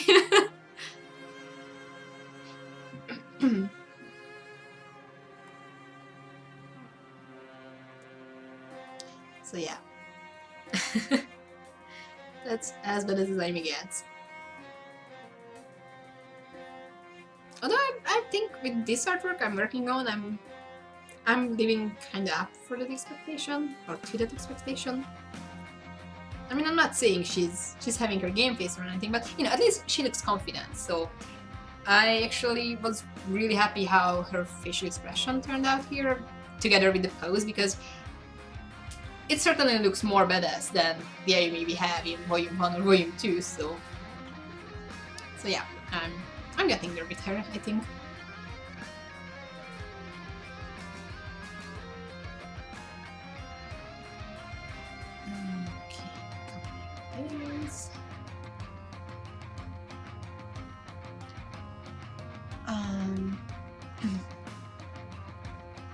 Stormreeve, just don't make Ayumi Queen Erza and you'll be fine, I promise. Oh no, like, as much as I love Fairy Tail, Erza had some issues. Like, I really liked Erza as a character. I loved her backstory and all this stuff, but nope. She was too OP. Of course, you know, after it turned into a running joke, I was kind of bored with it. Like, I felt like even Mashima isn't taking it serious anymore. But yeah, no. I promise Ayumi won't be like Ursa, and she probably won't show up in all of my other series. Or maybe she will, I don't know. I mean, in my other one shot I kinda had her in the background, so maybe she will be there. So yeah. Okay, let's save, because I can't remember the last time I saved. Fash or Fush, I don't know how to pronounce her name, I'm sorry for butchering it. I love Actage, Yonagi is great. I agree so much. I absolutely love her. She's super fun. The Reaper of Crows, yo yo yo. Well, hello. Haruka, by the way, Sunny, do you have a Haikyuu character you want to see in my style? Because I'm taking requests right now. Ooh, yes, please. Try Yamaguchi. Like, Yamaguchi Tadashi. He's number 12 in the Karasuno team. He's my favorite. He's best boy, and I love it. And I would be absolutely interested to see him in your style. So please, try the best boy for me.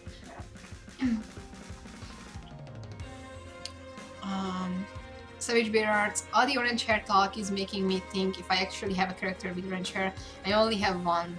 That's kind of close. I'm ashamed. But that's okay, you know. It's just you're not having the best hair color in your arsenal, but you know, it's fine. No, seriously, it's just because some of us might have a thing for orange hair. It's not a must, but it certainly is cool.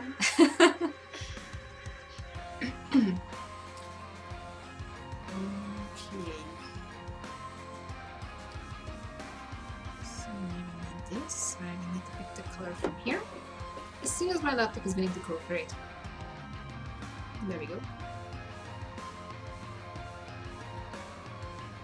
Yeah, this artwork was super fun to work on, and it always pains me when I zoom in because I put in so much effort in the small details with the leather and the armor, and it just wasn't visible in the magazine at all. So I was like, all this effort for nothing.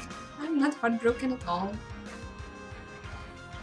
So yeah, let's pick the color. So now you can see it. There was a bunch of details. I spent hours on this stuff and no one was able to see it properly. Well, of course, I did upload it in the right high definition. Yeah, high resolution. Yeah, that's it. To my Patreon, so at least it wasn't completely lost, but in the magazine it just wasn't visible at all.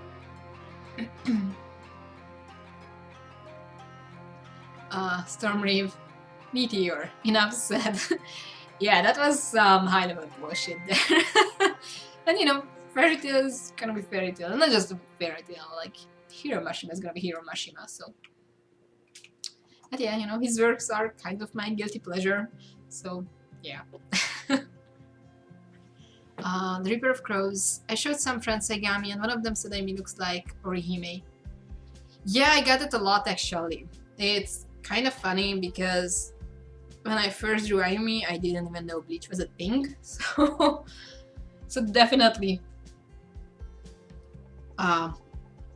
didn't get inspired by Orihime.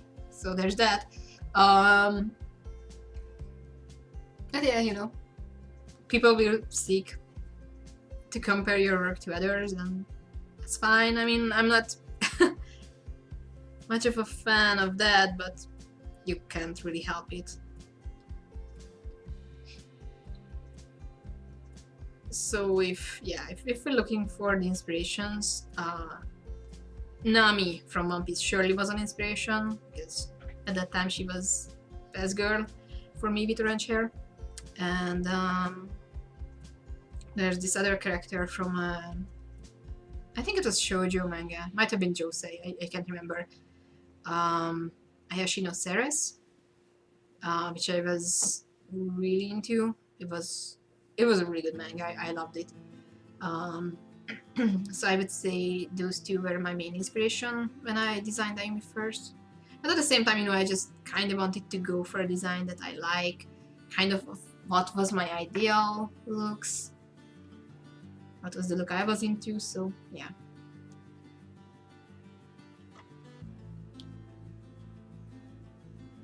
Harkami art. Oh, no one requested him till now. And sure, gonna do it. Thank you. I'm really looking forward to seeing it. He's best boy and he's so underrated.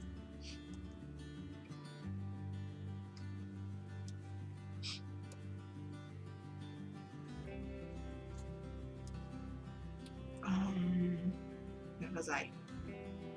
Oh yeah. Stormreeve. Ayumi totally snuck into Dressrosa and ate the flame fruit. This is my headcanon. Maybe she did.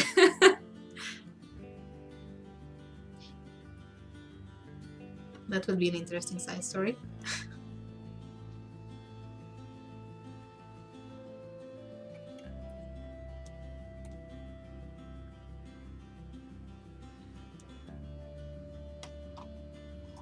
Stormwave, Ayumi looks nothing like Orihime. Well, yeah, like I said, I kind of got into Bleach late. So I was already several chapters in the old version of Saigami by the time I actually started to watch the Bleach anime at first.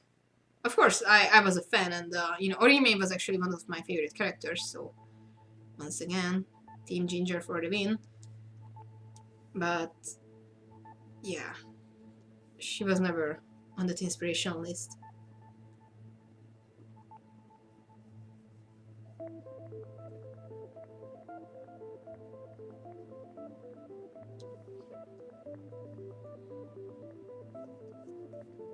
If anything, maybe I just learned from Orihime that how not to have a female character be a wasted potential, because she certainly was. And I wasn't too happy about that, but oh well. Shonen manga be shonen manga.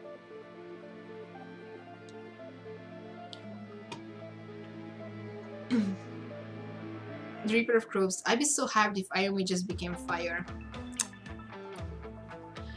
All the things I could say now, but I won't.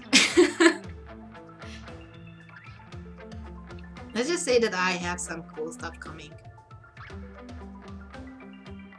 And yes, so far in manga we didn't see too many ways for the characters to use their powers. But that will change as we go on, so...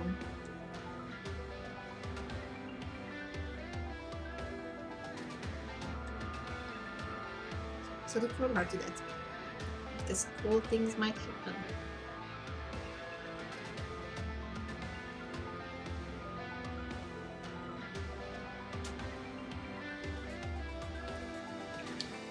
Stormwave told you flame fruit. Basically, Ayumi looks like an original character. I don't get any vibes of her looking like any other characters. Finally, someone said it. Thank you. Yeah, it's... You know, that's a statement I'm pretty sure every artist ever just wants to hear at least once. Because people are just always like, oh hey, you know what, your character reminds me of this or that, or your story reminds me of this and that. And I understand, people always look for comparison. And yeah, it can be just so freaking frustrating. Especially when you're compared to something that you don't even know. Like, I had several comments that, hey, you know what, your character looks like this. And I'm like, who's that even? I never even heard about that character, never even seen that, so yeah, I think it's not too often that creators like myself hear this from followers that, hey, you know what, this is completely original. And that's just too rare. So thank you.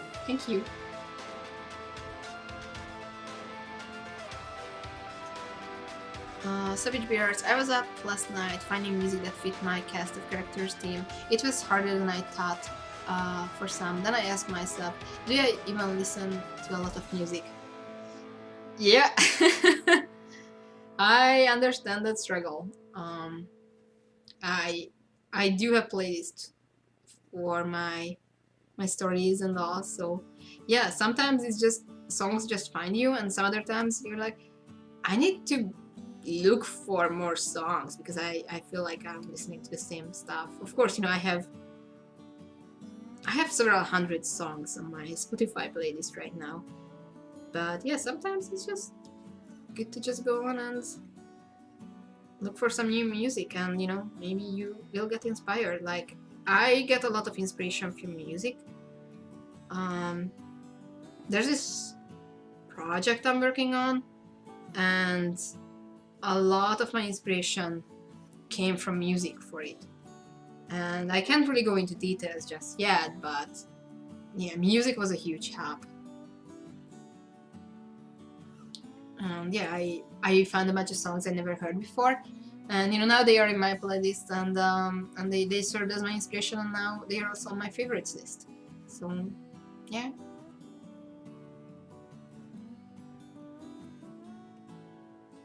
Okay.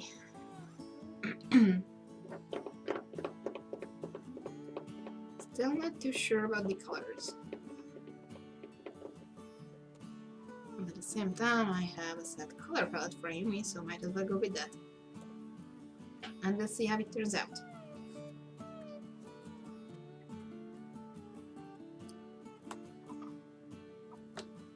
Stormreeve, sending one artist to another, I get exactly how you feel, trust me, lol. Yeah. I think everyone who ever created OCs knows that struggle.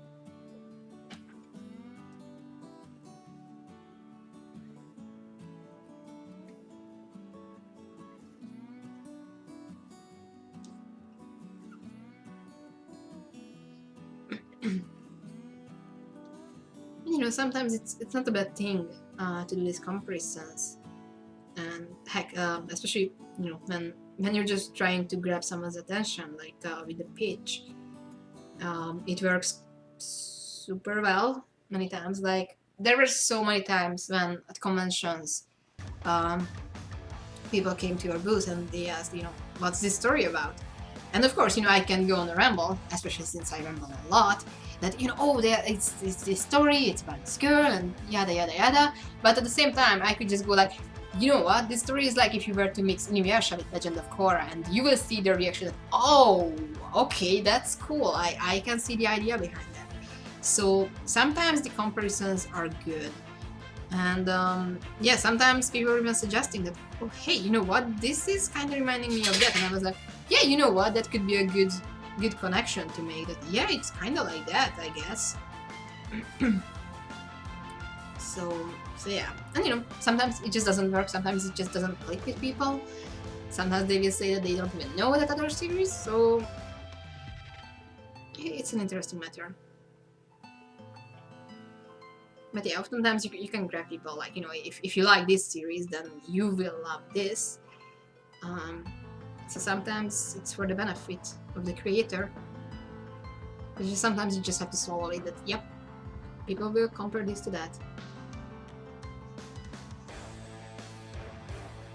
Sometimes even without anything to back it up.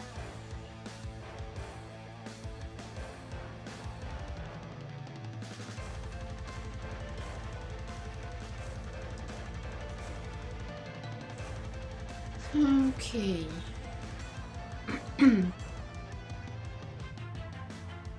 Still not too sure about the budget details here, so I'm just gonna color the flames.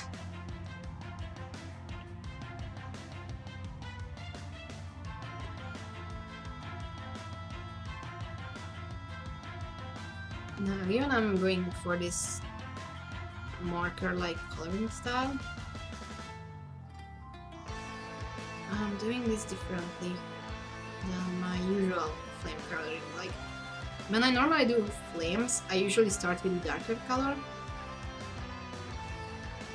but here I actually will build up the different hues and shades as I go, so I'm starting with lighter color.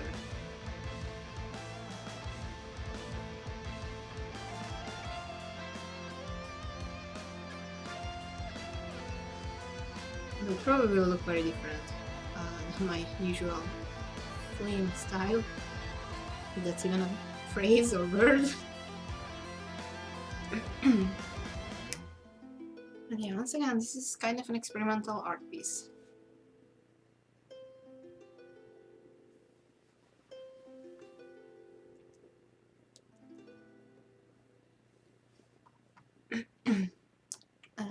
The Reaper of Crows. I try my best to give a good description of Saigami to my friends. So far, some of them are interested. Oh, that sounds good. Oh, thank you for promoting it. And you know, if they're interested, they can read the first 3 chapters online for free. So that will give them a good taste of the story, I think. The first 2 chapters aren't that great, but chapter 3 is still one of my favorites. And I think that's the chapter that really shows what the story can be. So yeah, if they're giving it a try, I would recommend to read the 3 chapters together. Because chapter 2 I feel like is my weakest. both in terms of art and story. But like I said, chapter 3 is something I'm actually still proud of, so.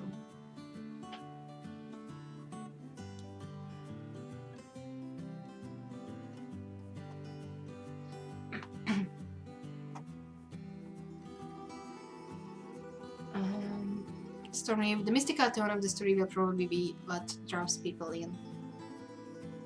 Yeah, it could be. Usually I think people say that it's either the word or the characters that drew them in. It depends on the reader as well. Like, yeah, it really depends.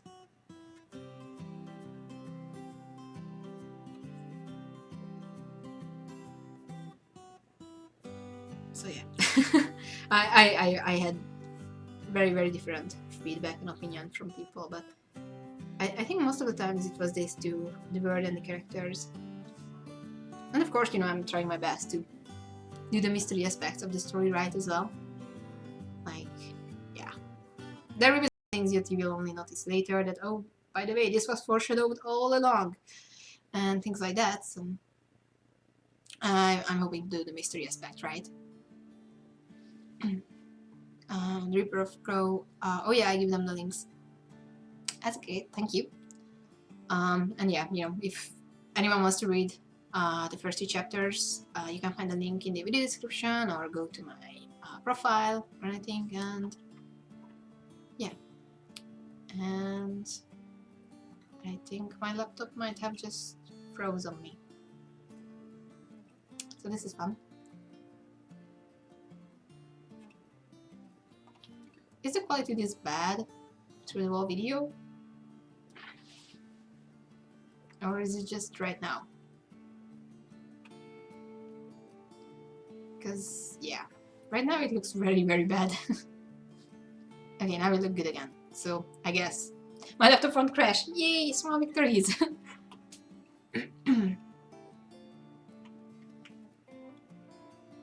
Alrighty. So, let's roll back to the chat. Phew, my laptop is still lagging so hard.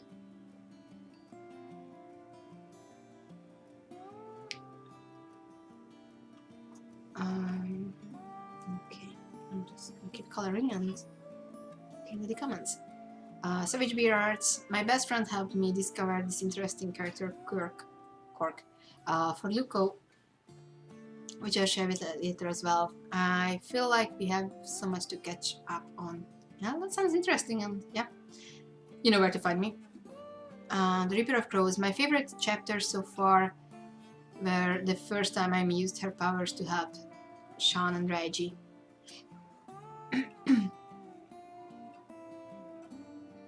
Like, like the second chapter or later. I'm not exactly sure which chapter or scene you're referring to. Yeah. Or when she's training her abilities. Oh, the training arc I absolutely love. Like, that is still probably me being a sucker for shonen, but I always love the training arcs in shonen. So I was like, I really want to have this here. At the same time, I felt like maybe this is a bit too early in the story, but at the same time, she literally starts from 0, so might as well. But yeah, I absolutely loved drawing the training montage and all the stuff.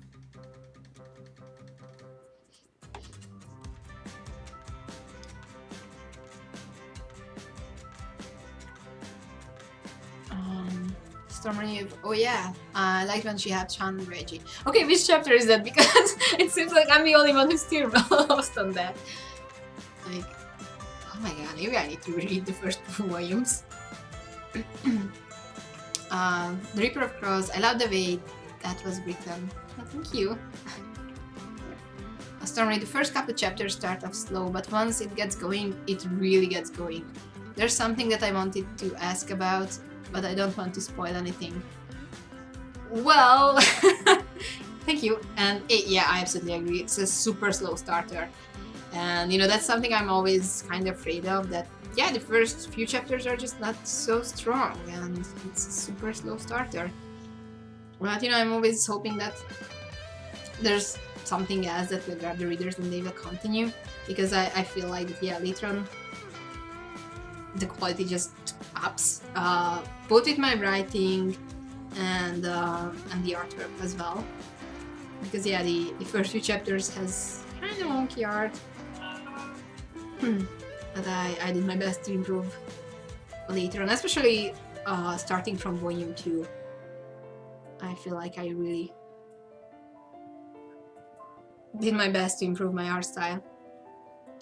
And yeah, you know, feel free to ask. If it's that spoilery, I probably won't be able to answer it properly, but feel free, and we'll see if I can answer it or not.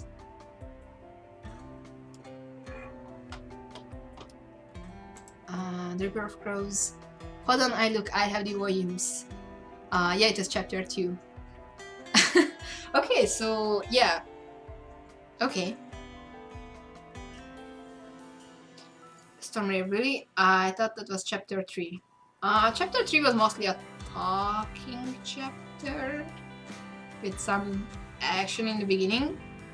So yeah, but admittedly, it's kind of funny because I always feel like chapter 2 is my weakest, and despite that, people seem to remember the scene when she's first using her powers. And it's so funny because for me it's just, I see all the mistakes, and once again, you know, it's coming down to that perfection. And I remember when I was drawing the pages, I felt like, yeah, this is not perfect, but I'm not good enough to nail it perfectly, and I just need to let it go because clock is ticking and I need a deadline. So yeah, but at the same time, it somehow did its job, and it just resonated with people, and they still remember it as a scene. So maybe it's not that bad. Stormrave. Also, as long as you have the payoff in mind, it's perfectly acceptable to start off slow. Yeah, that was what I was hoping for. Like, I like a lot of stories that are slow starters, but later on it will just get so good that it's just so worth it. So I was hoping that maybe I can go for the same effect. And yeah, boy, with the things I have in store for Saigami, it will be cool. So yeah, I hope that you guys will stick around to see where the story is going, because it will be an interesting ride.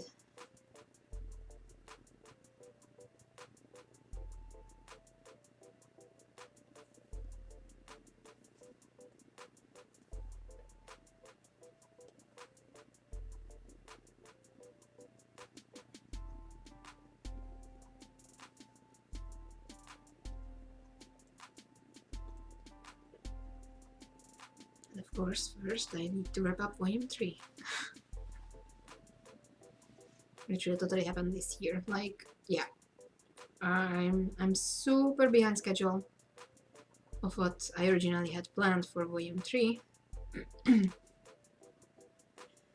But this year is happening along with many other things, so I have some super exciting news.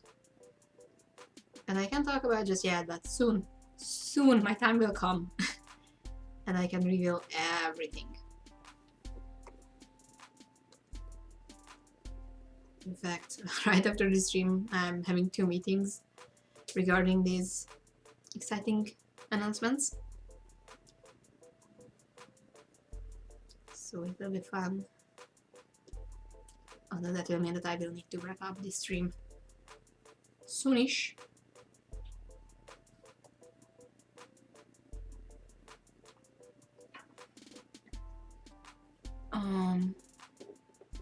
Let's see. Stormrave, I also find it interesting how Ayumi has fire powers and Raiji has water powers. Or is it Sean? I always get their names confused. No, you got it right. Raiji is the one with brown hair and he has the water powers. Sean is the one with the wind powers. He's the blonde one. And yeah, that was intentional. I sorry, my throat. I might get a sip of coffee before I continue. So, you know, in not just in anime and manga, but in everything, it's always the main guy, or it's a guy who has the fire power, because it's dangerous, it's badass, it's the coolest element, and yeah, it's always always like that. And not just in anime, like hey, think of Captain Planet. I hope you know what Captain Planet is, and I'm not too old for this. But yeah, even there it was a guy, and yeah, but my basic idea for Saigami was the very first concept that I wanna have a story where the girl has the fire powers. And that was literally the idea that kicked off Saigami.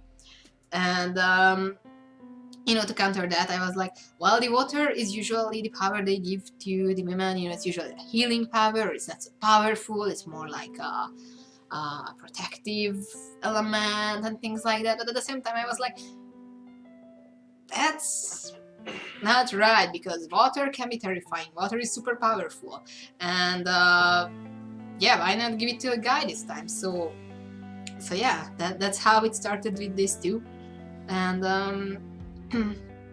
yeah, my very first logo concept even had that that the water and the fire elements present.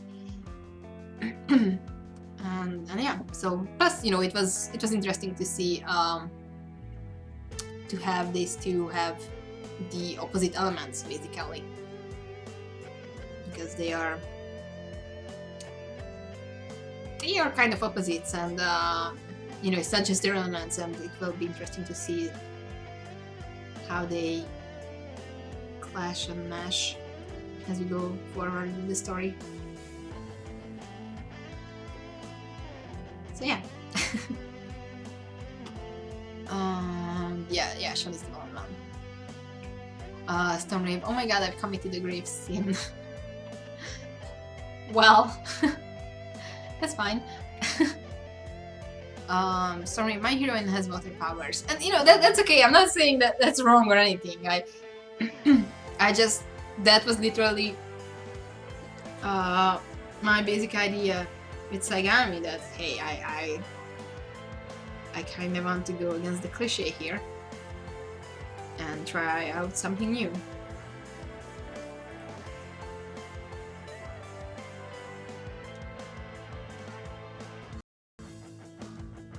I'm not saying it wasn't done before. There are other works where probably, nothing right now comes to my mind, that there surely are anime there is a girl having fire powers, even if it's not the main character, and the guy having water powers, so nothing wrong with that.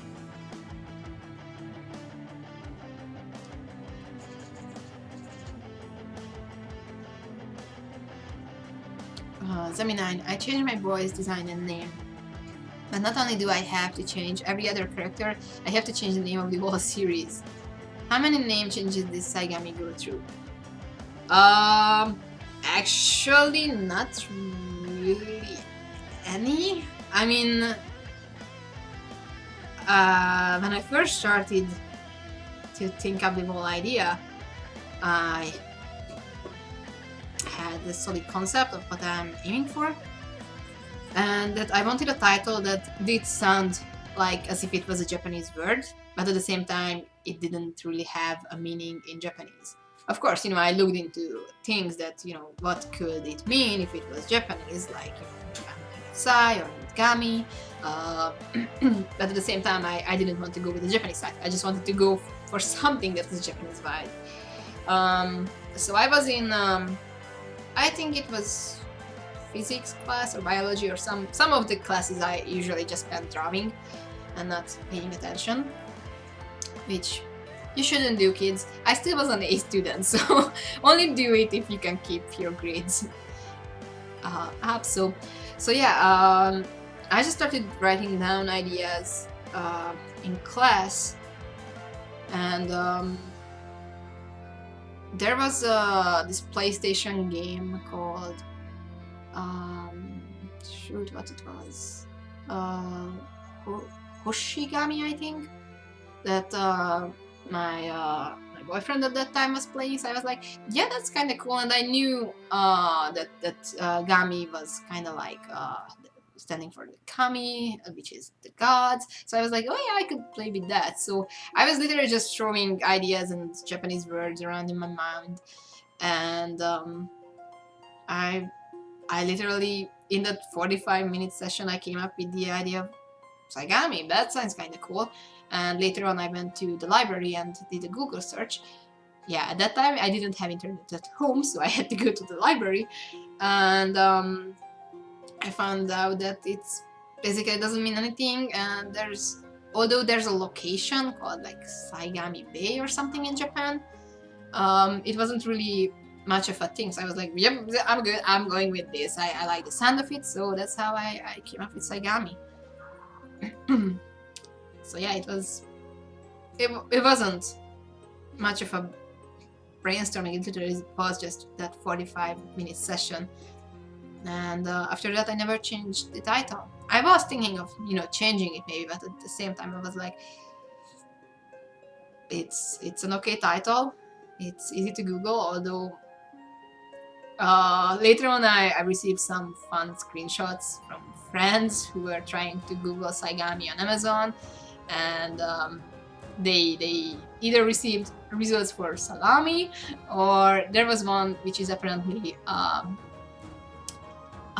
condom brand called Sagami in Japan. So it was kind of like, well, maybe I should have chosen a different title, but at the same time, it's not a bad title.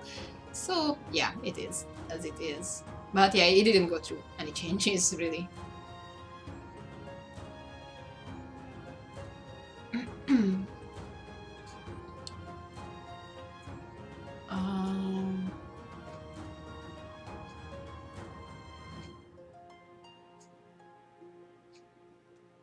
Reaper of Crows, was it Okami? I'm not sure what this question is for. Oh, the game. Oh, okay. No. Yeah, I learned about the Okami game later, but that was years later. I was already. I'm pretty sure I was already at Saturday Inn when I first seen the Okami game. So yeah, this was a very odd. It's a PS1 game.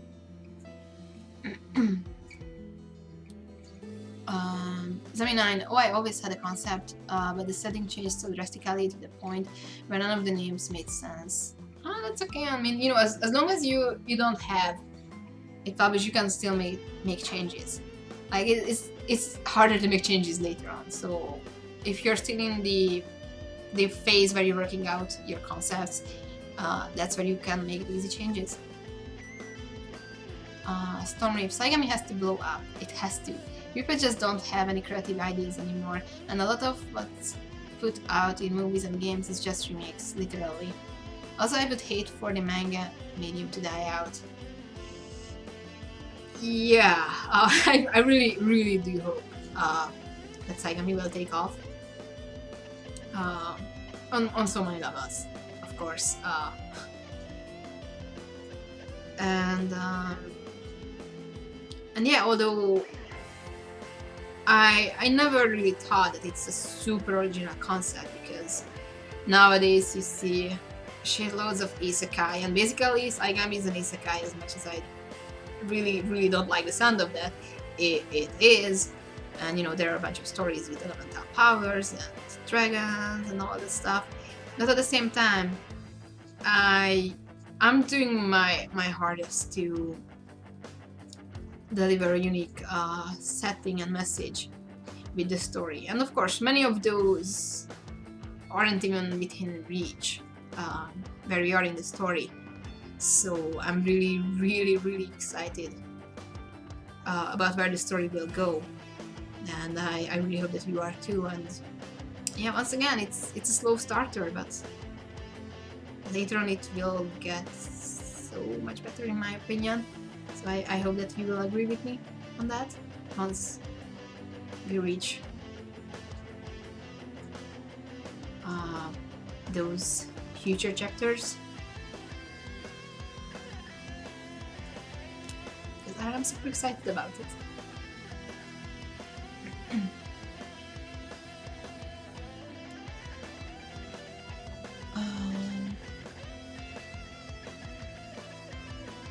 Reaper of Crows, the one where a Meteor suit takes the form of a wolf. Yeah, that's Okami. It's actually a really fun game. Like I really like the idea. It had a very cool design, and the soundtrack was amazing too.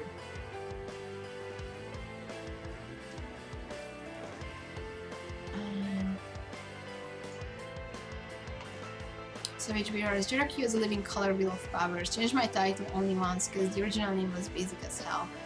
Yeah, I think everyone's been there with the basic titles. Like, my very first novel idea was titled The Sword of Destiny, which is as cliche as it gets. And I'm pretty sure that's even like a Chinese movie or something, or there's a game. So yeah, I think that's kind of something we all go through.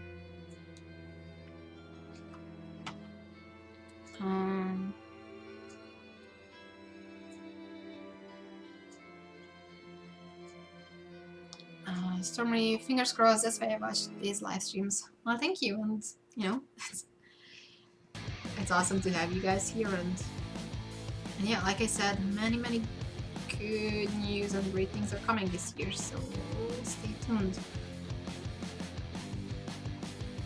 Because eventually I will be able to talk about them, then I will have a lot more to say.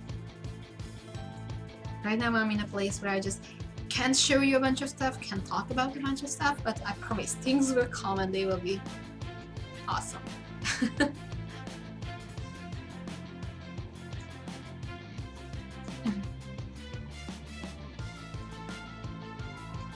The Reaper of Crows, I'm pretty excited for more Saigami. Well, thank you, and like I said, it's coming back, issue 118. So still a bit more of a wait. I'm sorry about that. But yeah, like I said, once it's back, it will be back with a lot of content. So Volume 3 is definitely wrapping up this year.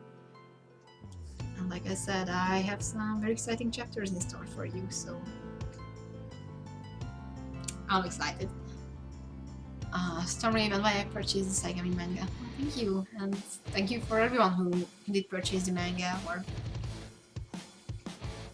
got the ebooks or anything. And yeah, don't forget that we also have an app coming for Saturday AM. We will make some more news and announcements about that. So there will be some other platforms where our series will be available.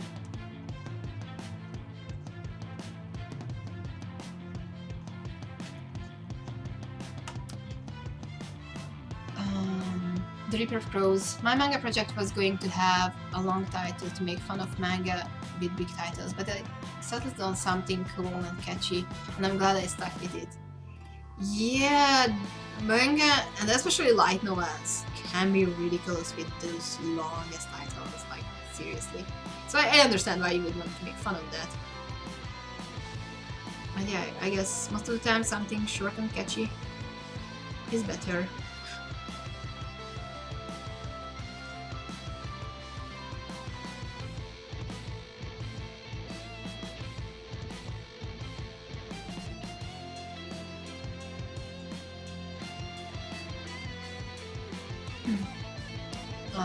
Stormreef, Sunny, I'll be completely honest with you. I'm publishing my manga with another company, but I want to support Saturday AM purely because I like Saigami and Appleback, so I hope that helps. Absolutely, thank you, and yeah, thank you for your honesty. And you know, that's okay. I mean, Saturday AM is not for everyone. Like, you know, we had several creators who wanted to publish with us,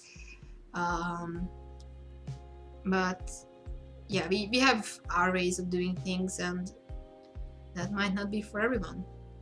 So that's absolutely okay, and regardless, I really do appreciate your support, so thank you very much for that, and yeah, stay tuned for more Appleback and more Saigami. This year's gonna be big for both of the properties.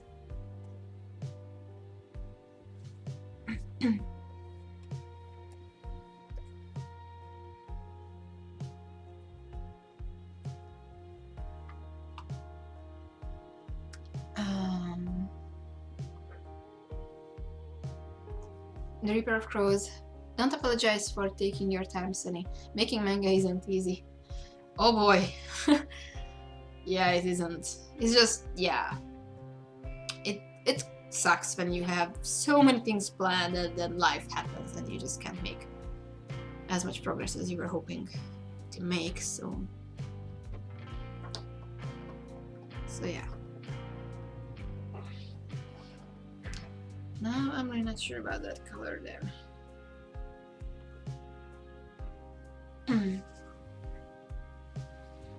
The Reaper of Crows, it makes the wait for a while.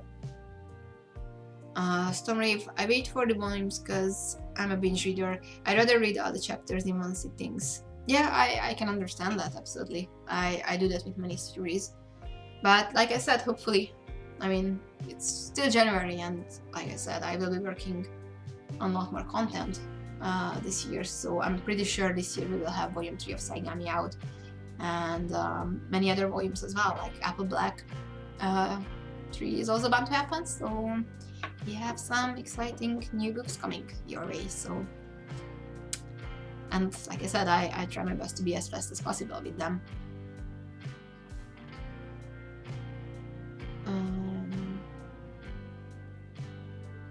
Stormrave, okay, weird question, like, really weird. In the main characters in Saigami were Power Rangers, what season would they be from? This is something I won't be able to answer because I never seen any season of the Power Rangers. And please don't judge me, it just never was part of my childhood, and yeah, I literally don't even have how many seasons does it have, what were the differences with the seasons. I think one of the seasons had dinosaurs or something, didn't they? Or that was a different thing? I don't even know. All of the seasons. Oh, all of them. Almost every season has dinosaurs. I'm sorry. Because then I would have picked that, yeah, totally the one with the dinosaurs, but apparently all of the seasons had dinosaurs, so I don't know, I'm so sorry. I never had Power Rangers in my life, so I literally have no idea about Power Rangers. I know it's a thing, I know that they have colors, and I know that the biggest... Unlike all those other heroes who don't have colors. I'm sorry, no, that's like all I Superman, know. who's black and white. Shut up. I'm sorry. Don't make fun of me because I never had Power Rangers in my life. I'm sorry. I'm sorry. I'm also kind of losing my voice here. So I leave it up to your imagination. You tell me. Do you think which season would Ayumi be from? I don't know. I'm sorry. Stormrave, I see Sono's group as the Mystic Force Power Rangers. Stormrave also says not every season, lol. So not all of them had dinosaurs. Not all of them, but I'm pretty sure the majority will have at least one. That's all I know, okay? I'm sorry. Might also require a bit of a loose definition if you'll count a dragon as like a dinosaur. Like I said, I don't know anything about it. I just seen the toys, and I've seen some toys with dinosaurs, so I'm sorry. See animations. Are you a Papa Roach fan? I don't think I am. I know it's a band. Damn good band. I'm sorry. I'm sorry once again. I'm letting down everyone's fandoms here. So yeah, I don't think I am. I probably heard a few of their songs, but I can't say I'm a fan. The Reaper of Crows. This feels like MMP's Q&A. Oda is known to get silly questions like this, and his answers are sarcastic. Well, I'm just ashamed because apparently I should have Power Rangers a part of my life, but I haven't, so I'm sorry.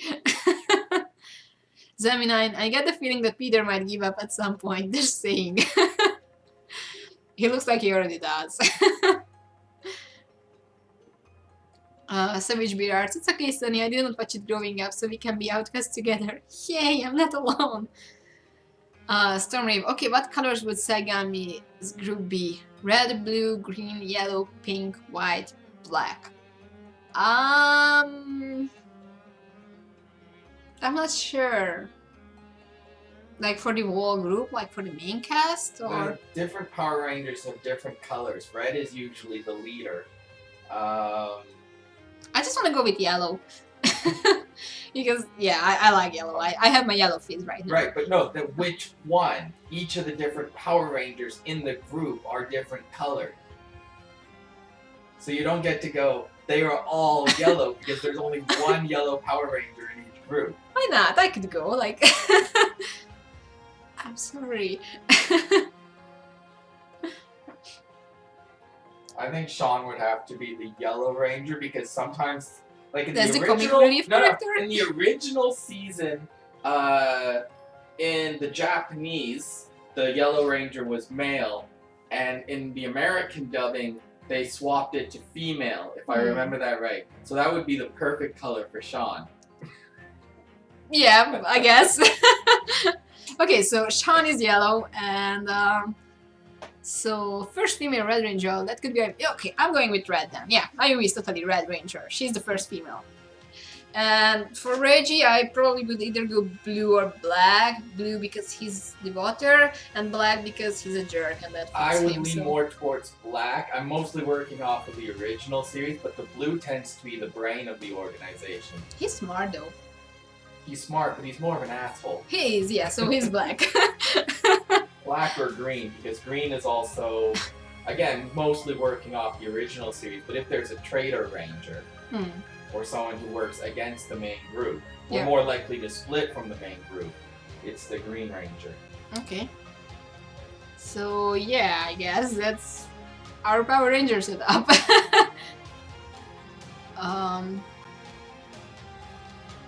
Tolik Cubano. I'm sorry, I'm probably butchering your name. I'm imagining drawing this only in my dreams, I guess. Well, it takes a lot of practice, but don't give up.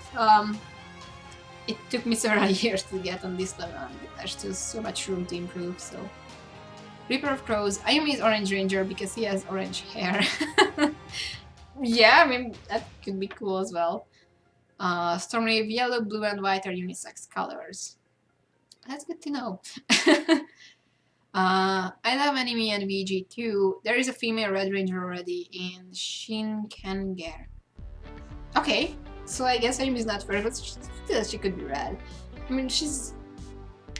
I wouldn't say she's the leader of the group yet. I did not know there was a female Red Ranger, so that's news to suck me. it. You don't know anything about Power Ranger then either. I haven't watched it in years, but at least I've watched it. I'm sorry, I haven't even had the means to watch it. It's on Netflix. We're not gonna... You have to No. watch it. No. It is hilarious to watch as an adult.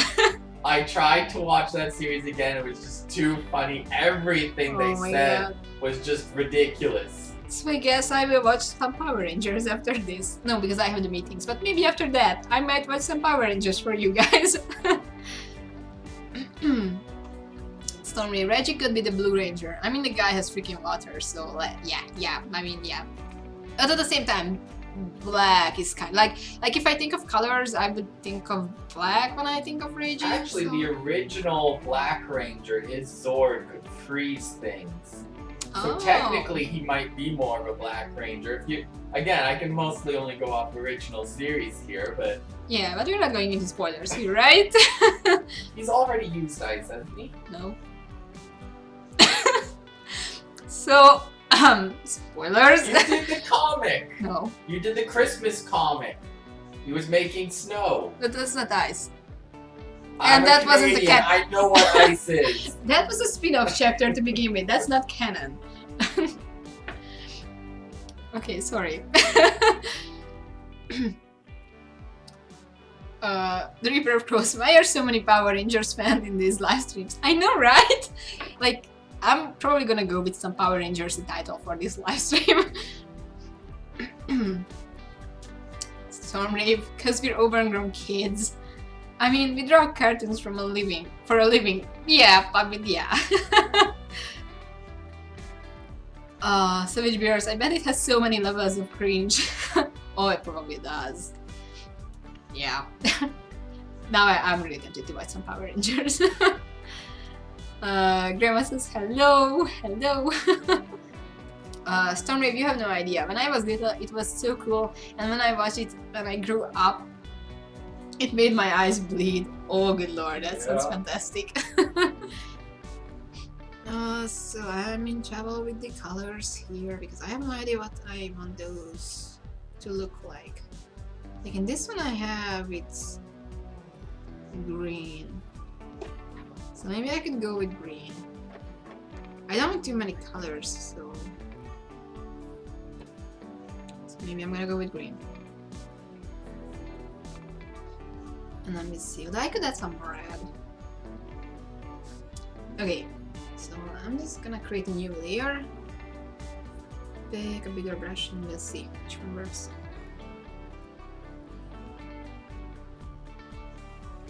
So this is how I do most of my designs when I'm not sure about the color palettes. I just put down a big block of color. Oh, that's too much green. She doesn't look like the Red Ranger anymore. So I'm gonna go with red, I guess.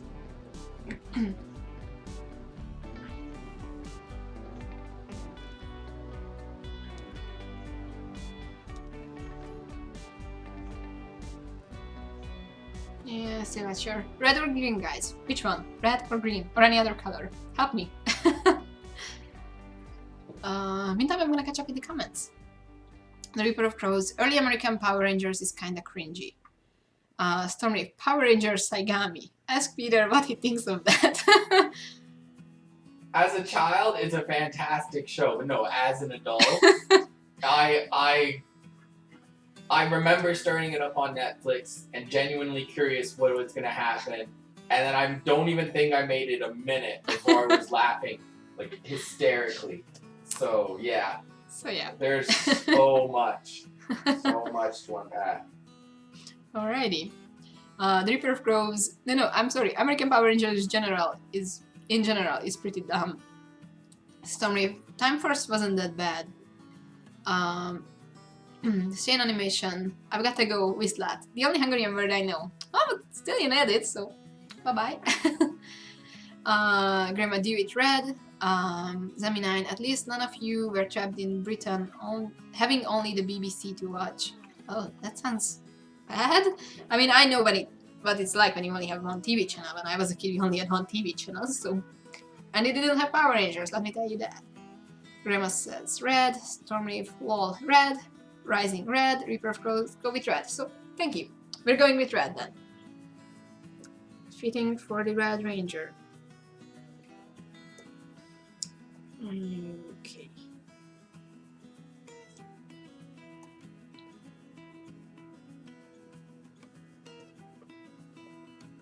Switching back to a smaller size, and we're going with the red.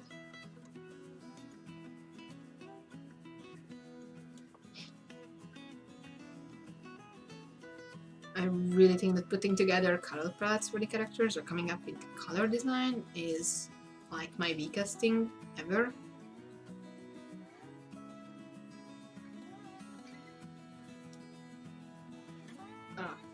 Yeah, okay.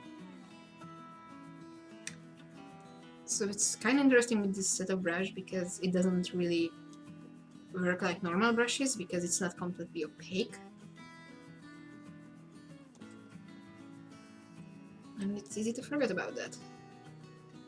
Like, if I were to make the paper disappear, you can kind of see this check pattern underneath it. I'm not sure how much it shows up, but yeah. It's not even important, it's just... I like to ramble.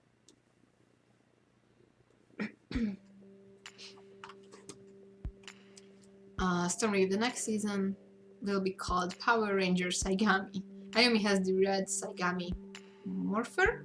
What's a morpher? The thing they use to morph into the Ranger. Ah. What? Don't give me that look. Like I said, I've never seen any of the Power Rangers before. How should I know that?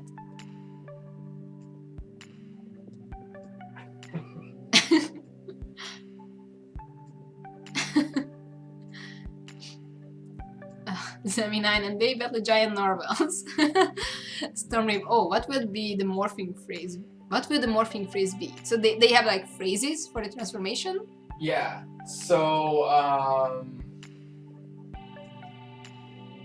in like the original series, they had to shout the name. The name of Shoot, what? no. Like, well, they all each had different animals. So their morphing phase was they all pulled out the morphers, and then it would go down the line of them shouting out, you know, what animal they had. But in different series, there were, you know, key phrases.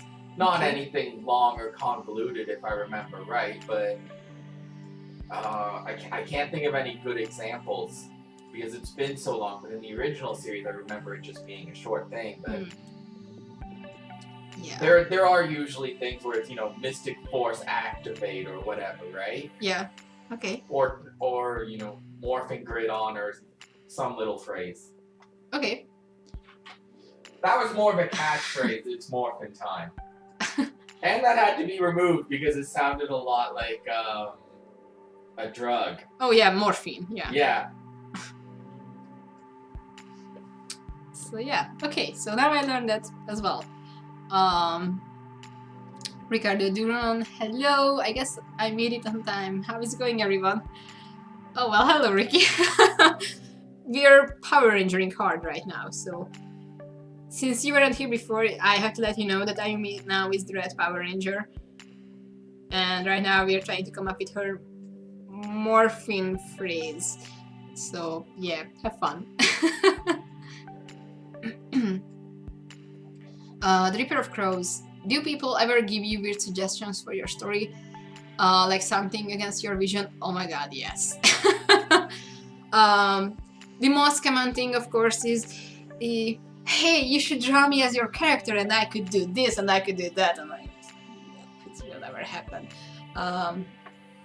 So yeah, that happens most of the times, especially when I meet someone new, and you know they just learn that I'm drawing comics, and of course the first idea is oh, you have to draw me. I have this idea. You have to draw me in your comic.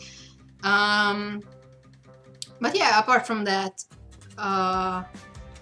yeah, I often heard people saying that, oh, I think this should happen, or that could happen, and that will be cool. And I'm like, that's not really my vision. Of course, many times it happens with shipping. That, you know, some people were like, oh, this ship totally needs to happen. Like, I needs to get together with this guy or that girl. so yeah, it's always interesting. And you know, of course, it's more often that now that people are suggesting something that I'm like, yeah, that's not really what I have in my mind.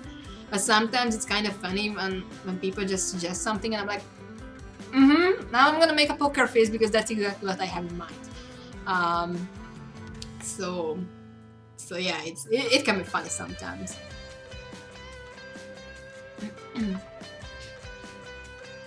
Stormreef, no, narwhals could be the resorts. The Zords are their animals, or? Yes. Oh yeah, so yeah, Ayumi totally is the Red Ranger and she has a narwhal. That's our headcanon now. Stormreef, it's morphin time. Mini comics, hey Sunny, how are you? I'm so late. Well, that's okay, you're still in time for the fun with Power Rangers. And you know, just like usual, a few hours after the stream is over, it will be available for rewatching. So you can go back to the beginning and watch it again and learn all the fun stuff about Power Rangers. Stormreef shift into turbo. Okay, that sounds more like a racing car. They have done a couple car series. Oh, good lord, of course they have. I know that after the original, I think they went into Turbo Force or something like that, and that was all cars. For merchandise. I think they've done one or two since then, but I don't really know for certain. Okay. Grandma, when you were doing pages traditionally, your preference was mostly deep pens or mostly microns? I'm on the deep pens side right now. I was mostly using deep pens for my characters and for stuff in the foreground, but for my background I was using the microns. So I would say it was like a 50-50. So for the more accurate stuff, I always use the microns, but for the dynamic stuff, for the characters, I was always using the deep pens. Ricardo Duran, Ayumi's Red Ranger? Hey, yeah, what if it's Saigami time? No, it's damn it, Reggie. Ricardo Duran, Reggie is the Black Ranger and his phrase it's edgy Reggie time. Oh my god, I can see that working. That's our headcanon. So we're getting there with this Power Ranger thing, and I'm loving it. So the Reaper of Crows. Okay, I'm guilty of shipping Ayumi and Reiji. Well, I mean, you're not guilty of anything. People have all the rights to ship all the characters, and I think I've been feeding the Ayumi and Reiji shippers pretty well, with some extra artwork and stuff, so I won't blame you. And I'm not gonna spoil anything. I'm really looking forward to the shipping aspect of Saigami, actually. Like, I think I have some interesting stuff coming up, so I'm super excited about that as well. And it's so hard not to spoil a thing. Stormreap Saigami release. Boom, there it is. The Reaper of Crows, please, no more Power Rangers. Stormreap, alright, moving on. Specular Chip 180, hello? Well, hello. Grimheim, I ship Carly and Ayumi. Yeah, that's one of the rarer ships. And once again, this is the time I'm putting on my poker face, and I'm not gonna address any of the ships. And it's kind of funny because there was this one time I was chatting with a guy on, I think it was on Instagram, and he was shipping Ayumi with Sean. And he even started to give me all the reasonings. Like, he literally wrote a pro and cons list for me why I should ship Ayumi with Sean. And I was like, oh, that's interesting. And at the same time I was like, that even though you're writing this to me, I'm going with what I have in my mind, regardless of what you list here. But that was some true dedication there with the whole pros and cons list, and it was just super funny. Kind of pushy at the same time, but yeah. I guess people can be very bullish when it comes to their ships. I mean, God knows, I have ships that I'm diehard for. So yeah. The Reaper of Crows, that's pretty valid. Carly's pretty cool. She is. I love her. Stormreap, as long as it's done organically, I wouldn't mind seeing Ayure become a thing. Yeah, well, without addressing any of the ships, that is my number one goal when it comes to shipping in Saigami, regardless of who's with who. I really want the romance aspect of the story to happen naturally. Everything will be like a slow burner mostly. I know some people aren't too happy about slow burners, but at the same time I want everything to progress naturally, realistically, and yeah, without spoiling anything. It's not gonna be like what you're used to in anime. So I'm really excited for the whole thing. So yeah, I hope that it won't let you down. So yeah. Reaper of Crows, they seem like cute friends. Oh yeah, like Carly's BFF material, alright, so. The Reaper of Crows, I can see her and Reggie getting together, but it's more so the chemistry. Yep, I guess. I mean, they kind of were designed as opposites, even with the whole fire and water thing, so I clearly was going for that Mash and Clash kind of chemistry with them. With other characters, I have different chemistry, so that was also one of my intentions from the very beginning, to have these different kind of relationships with the different characters. So yeah, I'm really excited about going down that emotional lane and story arc. So yeah. Simulaki, your art is great. You have a lot more talent than some other streamers I've seen on here doing art. Well, thank you. I usually think it's more like hard work than talent, but thank you very much. And I hope you're enjoying the stream. Stormreef, bro. He explained that Sean, Ayumi ship in detail. I'm dying, but hey, it shows people are invested in your series. That means you're doing something right. I know, right? Like, that was my exact same thought. That, my god, this guy is like super invested in this too, and it was just a hell of a ride to to read those comments and list. And yeah, you know, some of them were like, God, this guy really cares about these characters, and I'm like, I can't even. It was fun. Midi Comics, your art is getting better and better every time. It looks amazing. Thank you. Well, I'm trying my best. Midi Comics as always. Saba Karim, hi Sunny, how many pages do you do in a week? It depends. Usually I'm mixing things up. Like this week I was mostly working on character designs and story planning. And you know, some other weeks I fully dedicate everything to do pages only. Normally when I just sit down and I do pages, I can do up to in a day. So if I'm doing them every day of the week, which usually doesn't happen because I usually give myself a day off and I have other stuff to work on as well. But yeah, I would say if I'm focusing on the pages, I can easily do 7 to 12 pages a week. Now my record was 19 pages a week. That only happened once and I never ever want to repeat it again, because that was just crazy. I was literally only surviving on caffeine and oh, it was horrible. So yeah, never ever again. Stormreef, if Ayumi was an athlete, what would she play? Very tempted to go with volleyball, but nope. I would say she would play softball. Because, yeah, I think that fits her and her skills. Not the fire skills, but, you know, she yeah, softball. Let's go with softball. Yeah, softball, totally. The Reaper of Crows, she's more of a book reader. I don't know if she'd be into sports.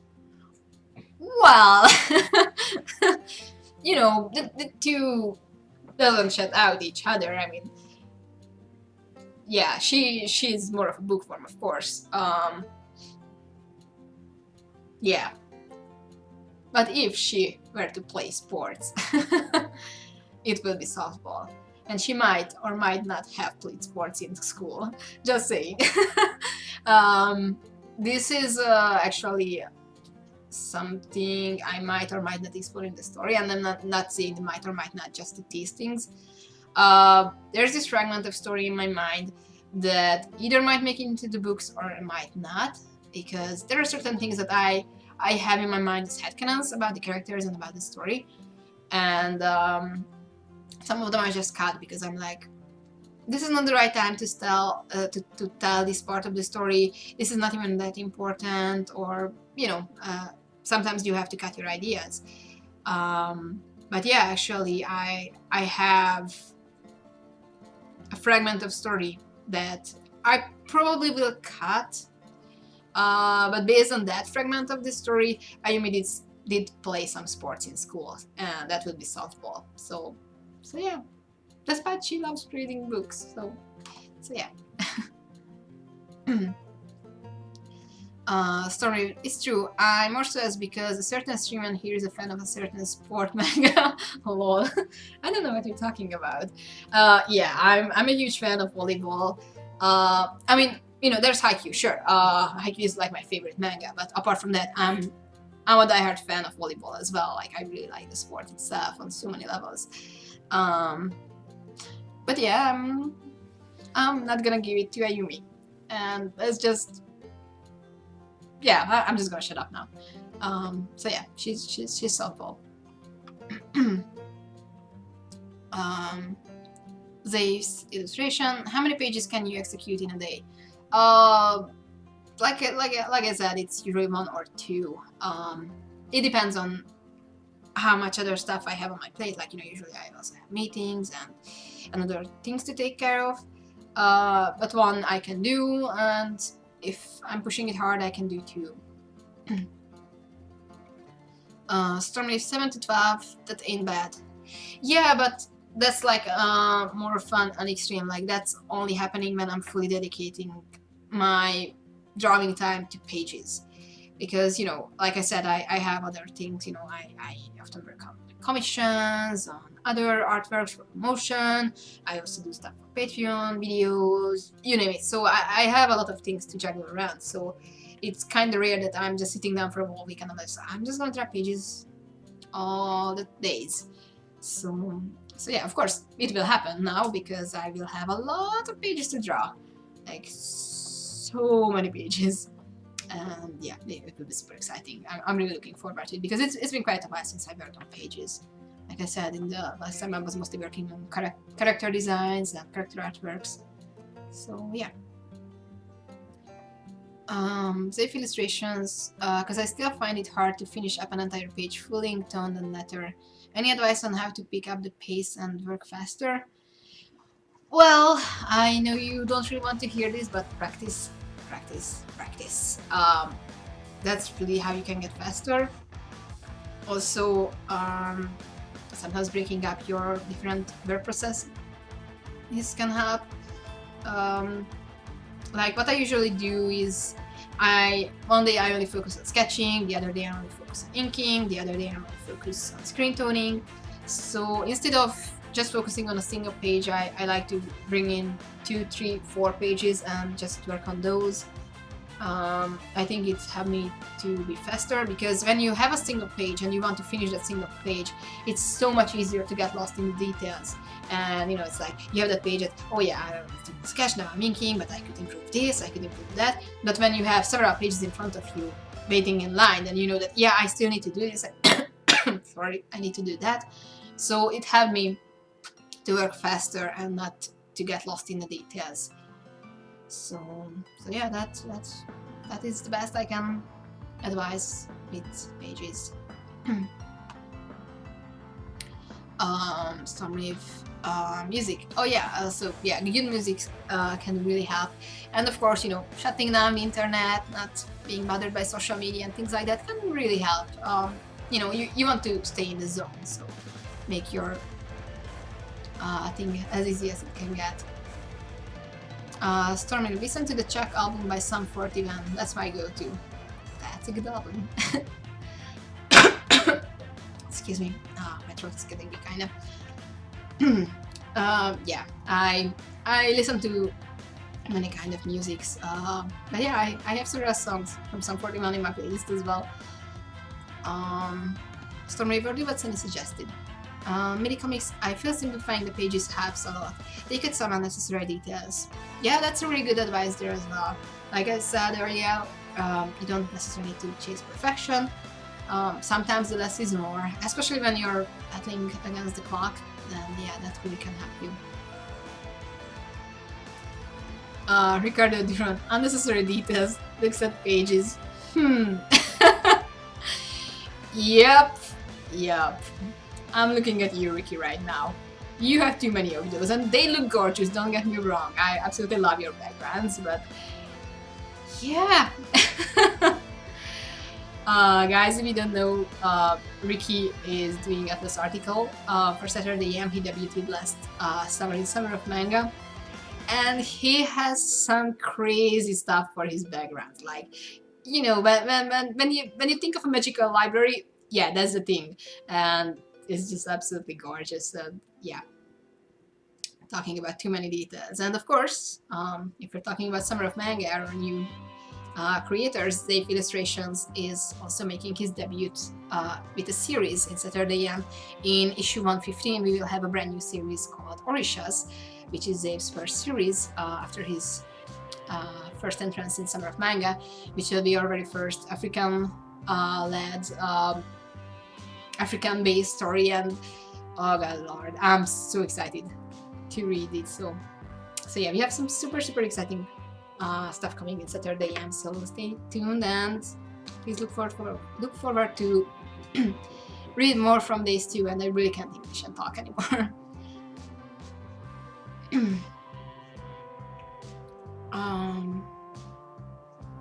Stormrave, I normally just break my pages up into panels. I only focus on one panel at a time. If you have a super detailed page, it's easy to feel overwhelmed. Yeah, that can really help as well. Like, yeah, breaking up everything into small pieces will also give you the feeling of accomplishment that, yeah, I did this, I did that. So, yeah, focus on baby steps.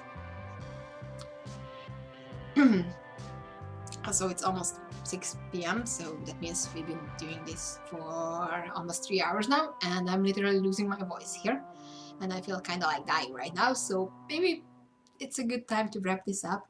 I put down the base colors for this. Kind of sad that I didn't get to color it more because the whole marker kind of look would have been more interesting with the shading. But I might just record the video and upload it later as like a speed painting or something. We'll see. But yeah. Look at the comments. The Reaper of Crows. I forgot to say this earlier, but I love chapter 4 where you explain the verdant lore more. I adore lore building. Well, thank you. I'm actually kind of proud of that chapter as well. Like, yeah, I was trying my hardest to deliver all of the lore information and the whole exposition as interesting as I can, and of course, you know, I didn't give all of the information to my readers right off the bat, but I'm trying to build things up as good as I can, so thank you very much for your feedback. And once again, don't forget that you can read the first 2 chapters of Saigami online for free. You can find a link in the description, and you can also get the first 2 volume third guide. It's available in print or in digital format, volume 1 and volume 2. We also have other books at Saturday AM, some more new books coming soon, and the app. And yeah, you can find all of the links in the video description. Don't forget that we have a brand new magazine called Fan Art Friday, where you can vote and win Spectrum Noir art supplies. And yeah, if you're interested more in more stuff from me, more behind the scene, you want to know about the secret projects I'm working on, I do have a Patreon where you can get a lot more stuff from me, a lot more rambling, a lot more sketches, artworks, and all sorts of stuff. So you can find all of these links in the video description. And yeah, I hope to make more live streams as I go. Not sure if they will be this long or not, or maybe I just will try out different things. I might try out Twitch as well, because many people are recommending that for me. So yeah, I will see what I can do. I'm gonna take one last look at the comments, and then I'm gonna wrap this up. Let's see, Stormrave, drink some water, hope to see the finished version on Instagram. Oh yeah, definitely a lot of drinking will happen after this. And yeah, I will post the finished version. I can't promise I will post it right after. I probably will finish this tonight. I will post it on my Patreon for sure. And like I said, this is supposed to be a promotional piece, so you might not see it on social media for a while now, but I promise it will be there, and thank you for being here with me for this process of creating it. Ricardo Duran. No, Stormrave first. Okay, I try to make the next live stream. Well, I'm hoping to see more of you in the next live stream as well. Ricardo Duran, her Patreon is great, guys. Also, this looks great, Sunny. Thank you.